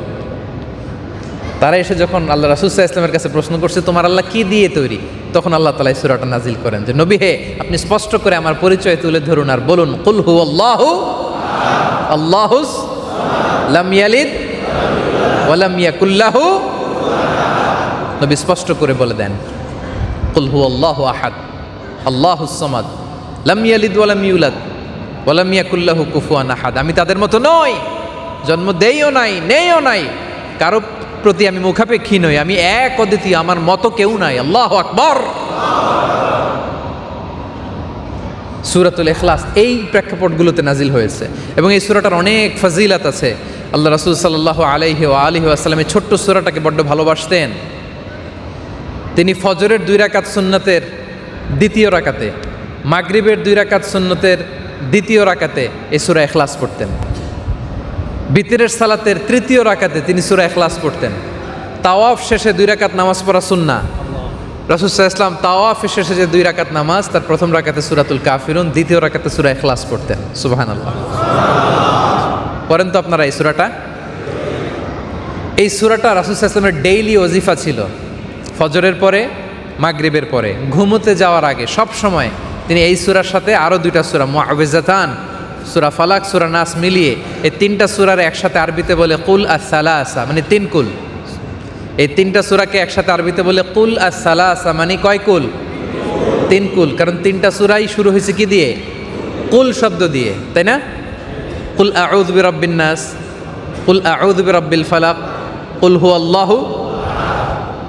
যেহেতু 3টা সূরাই কুল দিয়ে শুরু, এজন্য 3টা সূরাকে আরবিতে বলে কুল আস-সালাসা, 3 কুল। তাহলে মেক ইট ইউর ওয়াজিফা, ডেইলি ওয়াজিফা বানাবেন এটাকে। ফজরের পরে, মাগরিবের পরে, ঘুমোতে যাওয়ার আগে রাসূল সাল্লাল্লাহু আলাইহি ওয়াসাল্লাম পরে হাতে ফু দিয়ে মাথা থেকে পা পর্যন্ত এরকম ম্যাসেজ করতেন। করেন আপনারা? হ্যাঁ করেন? 3 কুল পরে হাতে ফু দিয়ে মাথা থেকে পা পর্যন্ত কি করবেন? সারা গায়ে ইয়ামসাহু আলা জাসাদিহি মাস্তাতাআ, যদ্দূর পারতেন তিনি মাসাই করতেন, মেসেজ করতেন। It's a special protection from your Lord. আল্লাহর পক্ষ থেকে একটা স্পেশাল প্রোটেকশনে আপনি থাকবেন। মিন হাসাদিল হাসিদিন, হিংসুকের হিংসা থেকে, ব্ল্যাক ম্যাজিক থেকে, জাদু টোনা বান এগুলো থেকে আপনাকে প্রোটেকশন দিবে কে? স্বয়ং আল্লাহ রাসূল সাল্লাল্লাহু আলাইহি ওয়া আলিহি ওয়াসাল্লামকেও এরকম ব্ল্যাক ম্যাজিক করা হয়েছিল। লাবিদ ইবনুল আসাম, ইহুদিদের মিত্র, রাসূল সাল্লাল্লাহু আলাইহি ওয়াসাল্লামের চুল নিয়ে, দাড়ি নিয়ে গিট মেরেছিল 11টা। সূরা ফালাক নাস যখন 11 আয়াত বিশিষ্ট নাজিল হলো, রাসূল সাল্লাল্লাহু আলাইহি ওয়াসাল্লাম এক একটা আয়াত পড়লেন, এক একটা গিট খুললেন, আর রাসূল সাল্লাল্লাহু আলাইহি ওয়াসাল্লামকে সুস্থ করে দিল কে? তাহলে এই 3 কুলের ওয়াজিফা কারা কারা করবেন? হাত তোলেন। ফজরের পর, মাগরিবের পর, ঘুমোতে যাওয়ার আগে এই 3 কুল পরে 2 হাতে ফু দিয়ে সারা গায়ে আমরা মাসাজ করবো। আওয়াজ করে বলেন ইনশাআল্লাহ। কোবা পল্লীতে আল্লাহ রাসূল সাল্লাল্লাহু আলাইহি ওয়াসাল্লাম এক সাহাবীকে ইমাম বানিয়ে পাঠালেন। মসজিদে নববীর খুব পাশে কোবা পল্লী। তো ইমাম সাহেবের একটা বৈশিষ্ট্য ছিল, উনি প্রত্যেক রাকাতে সূরা ফাতিহার পরপরই আগে সূরা ইখলাস পড়তেন। কি পড়তেন? আগে সূরা ইখলাস পড়তেন, পরে অন্য একটা সূরা মিলাতেন প্রত্যেক রাকাতে। সূরা ফাতিহা পড়া শেষ, এরপরে কোন সূরা? সূরা ইখলাস, এরপর অন্য একটা সূরা। দ্বিতীয় রাকাতে ফাতিহা পড়তেন, আবার কি করতেন? সূরা ইখলাস। সব নামাজে যখন এরকম করে, মুসল্লিরা বলে ঘটনা কি? আপনি প্রত্যেক রাকাতে সূরা ইখলাস কেন পড়েন? কুল হুয়াল্লাহ এটা কেন পড়েন? তিনি বললেন এভাবেই পড়বো, এটাই আমার মনে চায়, পড়তে ভালো লাগে। তো মুসল্লিরা যে রাসূল সাল্লাল্লাহু আলাইহি ওয়াসাল্লামের দরবারে অভিযোগ জানালেন যে রাসূলুল্লাহ এমন ইমাম দিয়েছেন, উনি প্রত্যেক রাকাতে সূরা ইখলাস পড়ে। রাসূল সাল্লাল্লাহু আলাইহি ওয়াসাল্লাম এই সাহাবীকে ডেকে পাঠালেন, বললেন ঘটনা কি? তুমি নাকি প্রতি রাকাতেই সূরা ফাতিহার পরে সূরা ইখলাস পড়ো, কারণটা কি? ইমাম সাহেব বলে, ইয়া রাসূলুল্লাহ, এই সূরাটা আমার বড্ড পছন্দের। তো কেন পছন্দের? বলে ফিহি সিফাতুর রহমান, কারণ নবী হে এই সূরার ভেতরে আমার রব রহমানের পরিচয় দেয়া আছে। রাসূল সাল্লাল্লাহু আলাইহি ওয়াসাল্লাম বললেন, হুব্বুকা ইয়াহা ইউদখিলুকাল জান্নাহ, এই সূরার প্রতি ভালোবাসাই তোমাকে জান্নাতে ঢুকাই দিবে। আরেক বর্ণনায় এসেছে, আল্লাহও জানিয়েছেন এই সূরাতে আল্লাহর পরিচয় থাকাতে এই সূরাকে যেমনি তুমি ভালোবাসো, আল্লাহ তাআলাও স্বয়ং তোমাকে এমনটা ভালোবাসে। তাহলে পড়বেন এই সূরাটা বেশি বেশি পড়বেন। তাবুক যুদ্ধের ঘটনা বলেন তো, কত হিজরিতে তাবুক যুদ্ধ সংগঠিত হয়েছিল? কে জানে দেখি? হ্যাঁ, কত? 6ষ্ঠ হয়নি, 8ম হয় নাই। চালাক আছে, ভাবতেছে 1 হিজরি থেকে শুরু করে 10 হিজরি বলতে থাকি, একটা না একটা তো লাগবেই। হ্যাঁ, আর বাকি রইল কত? কেউ পারবে না? তাবুক যুদ্ধ কত হিজরিতে হয়েছিল? হ্যাঁ, এই স্টেজের দিক থেকে না, এখান থেকে শুনবো। 6ষ্ঠ হয় নাই, 9ম। কে বলছে? হ্যাঁ মাশাআল্লাহ, 9ম হিজরিতে। সহিহ, 9ম হিজরিতে তাবুক যুদ্ধ সংগঠিত হয়েছিল। এই যুদ্ধে কোনো ক্যাজুয়ালিটি হয় নাই, কোনো বেসিক্যালি কোনো যুদ্ধই হয় নাই। কারা মুনাফিক আর কারা মুসলিম এটা পার্থক্য করার জন্য আল্লাহ যুদ্ধের আদেশ দিয়েছিলেন। গরমকাল, খেজুর পেকে সব খেজুর ঘরে আনতে হবে, রাস্তাও অনেক দূর, দেখি কারা কারা যায়, ইমানের প্রশ্নে দাবিতে কারা সত্যবাদী এটা চেক করার জন্য আল্লাহ যুদ্ধে যাওয়ার আহ্বান করেছেন। রাসূল সাল্লাল্লাহু আলাইহি ওয়াসাল্লাম গেলেন, মুনাফিকরা গেলেন না। যুদ্ধের ওইখানে মদিনাতে এক সাহাবী মারা গেল, নাম মুআবিয়া ইবনে মুআবিয়া আল মুজানি। মুআবিয়া ইবনে আবি সুফিয়ান যিনি, উনি না, আরেক সাহাবী। তো জিব্রাইল আলাইহিস সালাম এসে জানালেন, ইয়া রাসূলুল্লাহ, আপনি তো মদিনা থেকে অনেক দূরে, আপনার এক সাহাবী ইন্তেকাল করেছে, মুআবিয়া ইবনে মুআবিয়া আল মুজানি, তার গায়েবানা জানাজা পড়েন, তার জন্য দোয়া করেন। তো রাসূল সাল্লাল্লাহু আলাইহি ওয়াসাল্লাম সাহাবাদেরকে নিয়ে বললেন যে মদিনাতে আমাদের মুআবিয়া ইন্তেকাল করেছে, আসো আমরা তার জন্য দোয়া করি, গায়েবানা জানাজা পড়ি। তো তিনি জানাজার নামাজ পড়ে দেখলেন, পিছনে যখন ফিরে তাকালেন দেখলেন যে জিব্রাইল আলাইহিস সালাম দুইটা কাতারে 70,000 করে 1,40,000 সাহাবী নিয়ে ওই জানাজাতে অংশগ্রহণ করেছে। রাসূল সাল্লাল্লাহু আলাইহি ওয়াসাল্লাম তো অবাক, ঘটনা কি? জিব্রাইল, কারো জানাজাতে তোমার ফেরেশতাদের বিশাল বহর নিয়ে এসে তুমি জয়েন করো না, ঘটনা কি? মুআবিয়ার কি এমন আমল ছিল তার জানাজাতে 1,40,000 ফেরেশতার বহন নিয়ে দুই কাতারে তোমরা জয়েন করলা? সাইয়েদনা জিব্রাইল বলেন, ইয়া রাসূলুল্লাহ, আপনার সাহাবী মুআবিয়া কাইমান আও কাঈদান, উঠতে বসতে, মাশিয়ান আও রাকিবান, আরোহী অবস্থায় অথবা হেঁটে চলা অবস্থায় সব সময় তিনি পড়তেন কুল হুয়াল্লাহু আল্লাহুস লাম ইয়ালিদ ওয়া লাম ইয়াকুল লাহু। এই ইবাদতটা, তার এই ওয়াজিফাটা আল্লাহর কাছে এত পছন্দনীয় হয়েছে, আল্লাহর আদেশে আমি 1,40,000 ফেরেশতা নিয়ে তার গায়েবানা জানাজাতে জয়েন করেছি। তাহলে সূরাতুল ইখলাস পড়বেন বেশি বেশি। এটা সূরাতুত তাওহীদ, আল্লাহর পরিচয় পাওয়া যায়। কুল হুয়াল্লাহু আহাদ, নবী বলুন আমি এক, অদ্বিতীয়, আমি আহাদ। আল্লাহর আরেকটা নাম হচ্ছে আহাদ, আরেকটা নাম কি? কোরআনের আর কোথাও নাই এই আহাদ, আল্লাহর এই আহাদ নাম। আহাদুন এসেছে অন্য অর্থে, কিন্তু আল্লাহর নাম যে আহাদ, এটা সূরা ইখলাস ছাড়া আর দ্বিতীয় কোনো সূরাতে আল্লাহ বলে।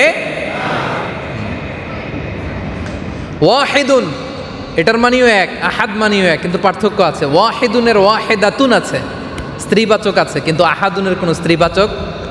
দেখেন, ভগবানের ভগবতী হয়, ঈশ্বরের ঈশ্বরী হয়, গডের গডেস হয়, কিন্তু আহাদ শব্দ এমন অর্থ এটা দেয়, এটার কোনো স্ত্রীলিঙ্গ হয় না। সুবহানাল্লাহ পড়েন। এবং সাইয়েদনা বেলাল ইবনে রাবাহ রাদিয়াল্লাহু তাআলা আনহুকে যখন উমাইয়া ইবনে খালাফ অত্যাচার করছিল, টর্চার করছিল, ফিজিক্যালি অ্যান্ড মেন্টালি টর্চার, মরুভূমিতে শুইয়ে বুকের উপরে পাথর চাপা দিয়েছিল, গলা দিয়ে আর কোনো শব্দ বেরোয় না, ওই অন্তিম মুহূর্তে সাইয়েদনা বেলাল রাদিয়াল্লাহু তাআলা আনহু আল্লাহর এই নামটা জপেছিলেন। তিনি বলছিলেন আহাদ আহাদ আহাদ, আল্লাহু আকবার। এটা আল্লাহর চমৎকার একটা নাম। রাসূল সাল্লাল্লাহু আলাইহি ওয়াসাল্লামকে আল্লাহ অর্ডার করলেন, হে নবী আপনি বলুন কুল হুয়াল্লাহু, নবী আপনি বলুন আল্লাহ এক, অদ্বিতীয়, অ্যাবসলিউটলি অ্যাবসলিউট, তার সমকক্ষ সত্তা মহাবিশ্বের দ্বিতীয় কেউ। আল্লাহুস সামাদ, সামাদ মানে মানতাহা ইলাইহি সুদাদ ওয়া শারাফ, যার মর্যাদা, যার স্টেটাস এত আকাশচুম্বী, অন্য কোনো সত্তার মর্যাদা এত উঁচুতে যেতে পারে। তিনি হচ্ছেন সামাদ, অমুখাপেক্ষী। তিনি কারোর প্রতি ঠেকা না, কিন্তু গোটা জগৎ তার কাছে ঠেকা, ঠিক কিনা বলেন? আমরা বিপদে পড়লে আল্লাহর কাছে চাই, আল্লাহর কারোর কাছে চাওয়া লাগে? আমাদের যার যা দরকার সবও যদি আল্লাহ দিয়ে দেয়, আল্লাহর কোনো কমতি ঘাটতি হবে? আল্লাহ বলেন ইয়াবনা আদম লাউ আন্না আউওয়ালাকুম ওয়া আখিরাকুম ওয়া ইনসাকুম ওয়া জিন্নাকুম কামু আলা সাঈদিন ওয়াহিদ, তোমরা সবাই যদি এক প্রান্তরে দাঁড়িয়ে যাও, সবাই, আর যার যা লাগবে চাইতে থাকো, যার যা দরকার চাইতে থাকো, তোমাদের সবার যা দরকার আমি যদি আল্লাহ সব দিয়েও দেই, আমার ধনভাণ্ডারের 1 ইঞ্চিও কমবে না। আল্লাহর ধনভাণ্ডারের 1 ইঞ্চিও কমবে? গোটা বিশ্ব তার দিকে হাত তুলে ফরিয়াদ করে, তার কাছে ঠেকা, কিন্তু তিনি কারো কাছে ঠেকা। তিনি হচ্ছেন সামাদ। তিনি কি? লাম ইয়ালিদ ওয়া লাম ইউলাদ, তিনি জন্ম দেনও নাই, জন্ম নেনও নাই। এরকম সত্তার পৃথিবীতে আছে? জন্ম দেয়ও নাই, জন্ম নেয়ও নাই, না। তিনি এক, অদ্বিতীয়। তিনি কে? তিনি জন্ম দেন নাই, তিনি জন্ম নেন নাই। Mobile off. এমন সত্তা, তিনি জন্ম দেনও নাই, জন্ম নেনও নাই। আপনারা আবু বাকার আল বাকিল্লানি, ইরাকের একজন বিখ্যাত ফাইলাসুফ, দার্শনিক, স্কলার ছিলেন। কেউ নাম শুনছেন? নাম শুনছেন কেউ? হ্যাঁ। আপনার কি বোরিং হচ্ছেন? হ্যাঁ, ক্লান্ত লাগতেছে? শেষ করে দিব না আর 2-3 মিনিট শুনবেন? হ্যাঁ, আর 5 মিনিট? আচ্ছা, ইনশাল্লাহ। আমার দিকে তাকান, আমার দিকে তাকান। আবু বাকার আর বাকিল্লানি অনেক বড় দার্শনিক ছিলেন, ইরাকের বিখ্যাত দার্শনিক। তার একটা ঘটনা বলে শেষ করি। তার সাথে যখন খ্রিস্টানদের বহস হতো, আর্গুমেন্ট হতো, কোনো খ্রিস্টান তার সাথে পারতো না। তো খ্রিস্টানরা একবার তারে বলে, আবু বকর তোমরা মুসলমানরা বড় রেইসিস্ট, তোমরা আমাদের খ্রিস্টান মেয়েদেরকে বিয়ে করো, ইহুদিদের মেয়েদেরকে বিয়ে করো, কিন্তু তোমাদের মেয়েদেরকে আমাদের কাছে বিয়ে দাও না। আহলে কিতাব প্রকৃত অর্থে যদি আহলে কিতাব হয়, প্রকৃত আহলে কিতাব যদি হয়, শর্ত সাপেক্ষে মুসলিম ছেলে আহলে কিতাব মেয়েকে বিয়ে করতে পারে। মানে খ্রিস্টান বা ইহুদি প্রকৃত অর্থে যদি আহলে কিতাব হয়, কিছু শর্ত সাপেক্ষে মুসলিম ছেলেরা তাদের বিয়ে করতে পারে, কিন্তু অমুসলিম কোনো পুরুষ বা ছেলে মুসলিম মেয়েকে বিয়ে করতে পারে। তো এই কথা বলে ওই খ্রিস্টান বলে যে তোমরা বড় রেসিস্ট, আমাদের মেয়ে নাও কিন্তু তোমাদের মেয়ে আমাদেরকে দাও না। দেখেন কি চমৎকার উত্তর তিনি দিলেন। উনি বললেন কেন এটা করি না জানো? এর কারণ হচ্ছে আমরা তোমাদের নবী মুসা আলাইহিস সালামকে মানি, আমরা তোমাদের নবী ঈসা আলাইহিস সালামকে মানি। আরে ঈসা আলাইহিস সালামের মা ম্যারি মানে মারিয়ামের নামে তো গোটা একটা সূরাই আল্লাহ কোরআনে দিয়েছেন। তো তোমাদের নবীদেরকে মানি, এজন্য তোমাদের মেয়েদেরকে বিয়ে করতে পারি। আর তোমরাও যদি আমাদের নবী মুহাম্মদ সাল্লাল্লাহু আলাইহি ওয়াসাল্লামকে শেষ রাসূল হিসেবে মানো, মুসলমান হয়ে যাও, তাহলে আমাদের মেয়েকেও তোমরা বিয়ে করতে পারবে না। তোমরা মুহাম্মদ সাল্লাল্লাহু আলাইহি ওয়াসাল্লামকে মেনে নাও, মুসলিম হয়ে আমরা ভাই ভাই হয়ে যাই, আমাদের মেয়েদেরকে তোমাদের ঘরে পাঠিয়ে দিবে। আল্লাহু আকবার। তো ওনাকে একবার মুসলিম বাদশাহ, ইরাকের বাদশাহ, উনি পাঠাবেন কনস্টান্টিনোপলে, মানে রোমান সাম্রাজ্যের ডিবেট করার জন্য। মোবাইল পকেটে মোবাইল, কনস্টান্টিনোপলে পাঠাবে। এই ঘটনাটা বলে আজকে শেষ করে দেবেন ইনশাআল্লাহ। তো উনি যে কত বড় এরকম তর্ক বাগিশ, ওনার এক একটা যুক্তির সামনে যে বড় বড় দার্শনিকরা ধরাশায়ী হয়, বড় বড় দার্শনিক যে ধরাশায়ী হয় এটা সবাই জানে। তো রোমান সম্রাট প্ল্যান করতেছে কি করা যায়। কি এদের সমস্যা কি? এত বলার পর মোবাইল বের করা লাগে কেন তোমাদের? হ্যাঁ, রোমান সম্রাট প্ল্যান করতেছে যে আবু বকর আল বাকিল্লানি যদি আমাদের এখানে আসে, ওরে হারানো তো এত সোজা না, কি করা যায়? তো তারা প্ল্যান করতেছে যে খ্রিস্টান বাদশার দরবারে যখন কেউ আসে তখন তারা কুর্নিশ করে আসে। কুর্নিশ মানে বোঝেন আপনারা? কুর্নিশ মানে কি? মাথা নিচু করে আসে। তো খ্রিস্টান বাদশা প্ল্যান করতেছে যে আবু বকর আর বাকিল্লানি, ও যেই চালাক, ও তো জীবনে আমার কুর্নিশ করবে না, কি করা যায়? তো তার এক চালাক ওয়াজির সে প্ল্যান করে বলে একটা কাজ করি। কি কাজ? বলতেছে রাজ দরবারে ঢুকার সময় তার জন্য একটা স্পেশাল গেট বানাবো, আর গেটটা বড় করবো না যে সিম্পলি সে ঢুকে যাবে, গেটটা হাফ বানাবো। কি বানাবো? তো হাফ গেট দিয়ে যদি কেউ ঢুকে, কেমনে ঢুকে? এইভাবে মাথা নিচু করে কুর্নিশ করে তো ঢুকা লাগবে নাকি? রাজা বলে চমৎকার বুদ্ধি তো, তার জন্য একটা হাফ গেট বানাও, আর সবাই তোমরা ওটা দিয়ে ঢুকবা কুর্নিশ করে করে, সেও বাধ্য হয়ে ঢুকবে। আপনারা শুনতেছেন? মনোযোগ আছে না গেছে?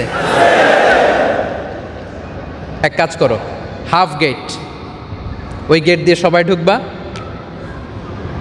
মাথা নিচু করে তোমরাও ঢুকবা, আর আবু বকর আল বাকিল্লানি বাধ্য হয়ে ঢুকবে। ও ঢুকবে না মানে বাধ্য হয়ে ঢুকবে। ঠিক আছে, যেই প্ল্যান ওই কাজ। এবার মেসোপটেমিয়া থেকে কনস্টান্টিনোপল গেল, মানে ইরাক থেকে তুরস্কে গেল, রোমান এম্পায়ারের কাছে আবু বকর আল বাকিল্লানি। তো যাওয়ার পরে অন্যান্যরা সবাই ওই ছোট্ট গেট দিয়ে এরকম মাথা নিচু করে করে ঢুকতেছে। এই দৃশ্য দেখে উনি বুঝে ফেলছে যে তুমি তো বিশাল চালাকি করতেছো আমার সাথে। আবু বকর আল বাকিল্লানি বলে, এটা এরকম গেট তো দুনিয়াতে কোথাও দেখি না, যে গেট থাকবে একটা এরকম হাফ, যেটা দিয়ে মাথা নিচু করে ঢুকতে হবে। উনি কি করলেন, সবাই ঢুকার পরে মাথা নিচু করেই ঢুকলেন, তবে উল্টা হয়ে। মানে তার পিঠটা, নিতম্বটা রাজার দিকে করে উল্টা হয়ে ঢুকছেন। কথা বোঝেন নাই বোধহয়? হাফ গেট তো, সবাই তো এরকম মাথা নিচু করে ঢুকছে, মাথা না নলে তো ঢুকা যায় না। তো সে মাথা নোয়াইছে এদিকে হয়ে না ওইদিকে হয়ে, ওইদিকে মাথা আর রাজার দিকে কি, হ্যাঁ রাজার দিকে পিঠ করে। রাজা তো রেগে মেগে আগুন, বেয়াদব, এত বড় স্পর্ধা, ওজিরের উপর খেপে গেছে, কি বুদ্ধি দিলি, কোনো কাজে লাগলো না। এবার আবু বকর আল বাকিল্লানি যেয়ে দেখে খ্রিস্টান রাজা বসা, ওখানে খ্রিস্টান পাদ্রি বসা, মানে তখনকার সময়ের পোপ, তখনকার সময়ের পোপ, সম্মানিত পোপ বসা পাশে। তো তো উনি ঢুকেই যে জিজ্ঞেস করতেছে, ইয়া কাহানাতাল মা'বাদ কেফিল হাল কেফিল জৌজ কেফিল আওলাদ। যেই পোপকে বলতেছে যে সম্মানিত পোপ, মহিমান্বিত পোপ, আপনি কেমন আছেন, আপনার সন্তান কেমন আছে, আপনার স্ত্রী কেমন আছে। রাজা রেগে মেগে আগুন, বলে বেয়াদব, এত বড় স্পর্ধা তুমি জানো না? সে সম্মানিত সত্তা, তার কোনো স্ত্রী হয় না, তার কোনো সন্তান হয় না। এত বড় সম্মানিত পোপের সাথে তুমি স্ত্রী সংযুক্ত করতেছো, সন্তান সংযুক্ত করতেছো, তোমার কি কোনো আকল নাই?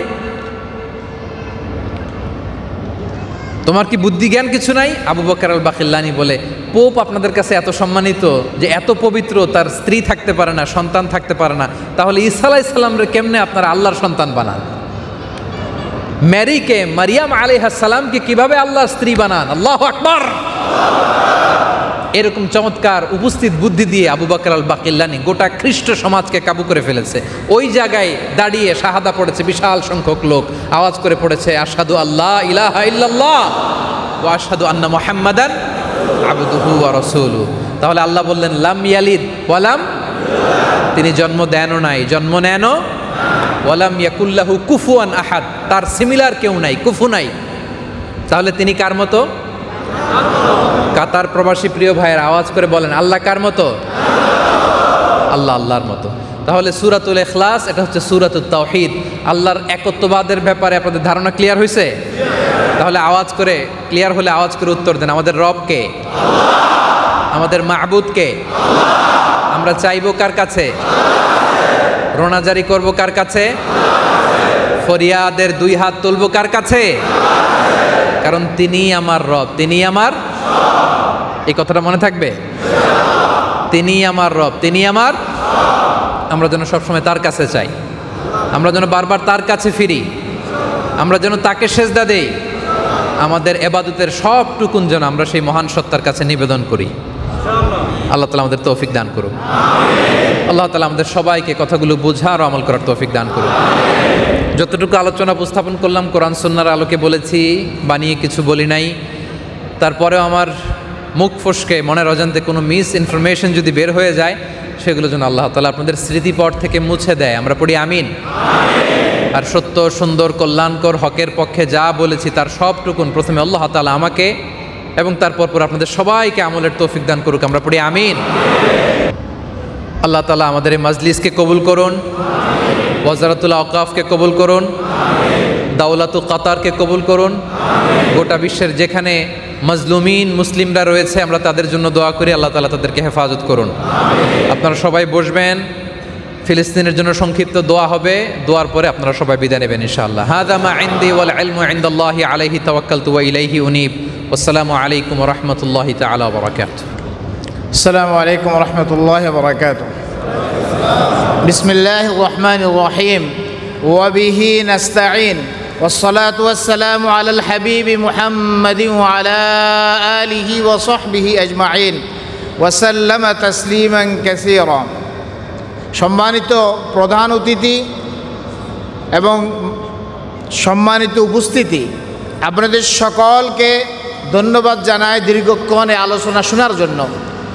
কাতার ধর্ম মন্ত্রণালয়ের অঙ্গ প্রতিষ্ঠান শেখ আবদুল্লাহ বিন জায়েদ আল মাহমুদ ইসলামিক কালচারাল সেন্টারের পক্ষ থেকে আপনাদের সকলের প্রতি আমাদের দাওয়াত। আগামীকাল সানাইয়া লেবার সিটিতে হুজুরের আলোচনা হবে বাদ এশা। আমরা সকলেই সেখানে উপস্থিত থাকার চেষ্টা করব। পরশুদিন বাদ এশা ওয়াকরা বড় মসজিদে কারা কারা যাবেন আমরা হাত তুলি। এবং সর্বশেষ দোহা শাহরে আসমা বুখারী মসজিদে আগামী সোমবার বাদ এশা হুজুরের বয়ান হবে। আমরা হযরত মাওলানার জন্য দোয়া করি, আল্লাহ ওনার ইলমে আমলে এবং সেহতে বরকত দান করুন। যে কথাগুলো আমরা শুনেছি সে অনুযায়ী আল্লাহ রাব্বুল আলামিন আমাদেরকে আমল করার তৌফিক দান করুন। আমি আমাদের আয়োজন সহযোগী এবং স্বেচ্ছাসেবক যারা আছেন তাদের অক্লান্ত পরিশ্রমের জন্য তাদেরকে শুকরিয়া জানাই। আল্লাহ রাব্বুল আলামিন তাদের এই পরিশ্রমকে কবুল করুন, আপনাদের সকলকে কবুল করুন। এখন হযরত মাওলানা ফিলিস্তিনের জন্য এবং মুসলিম মুসলমানদের জন্য সংক্ষেপে দোয়া করবেন। দোয়া করবেন তো সবাই? না করতে চাইলে করবেন, নাকি বাদ দিয়ে দিব? দোয়া করতে হলে আগ্রহ করে করতে হয়। অর্ধেক উঠে অর্ধেক বসে অমনোযোগিতার সহিত দোয়া করলে কি হবে না? কবুল হবে না। সংক্ষেপে 2-3 মিনিট বা সর্বোচ্চ 5 মিনিট দোয়া করার জন্য কে কে তৈরি আছেন ভাই?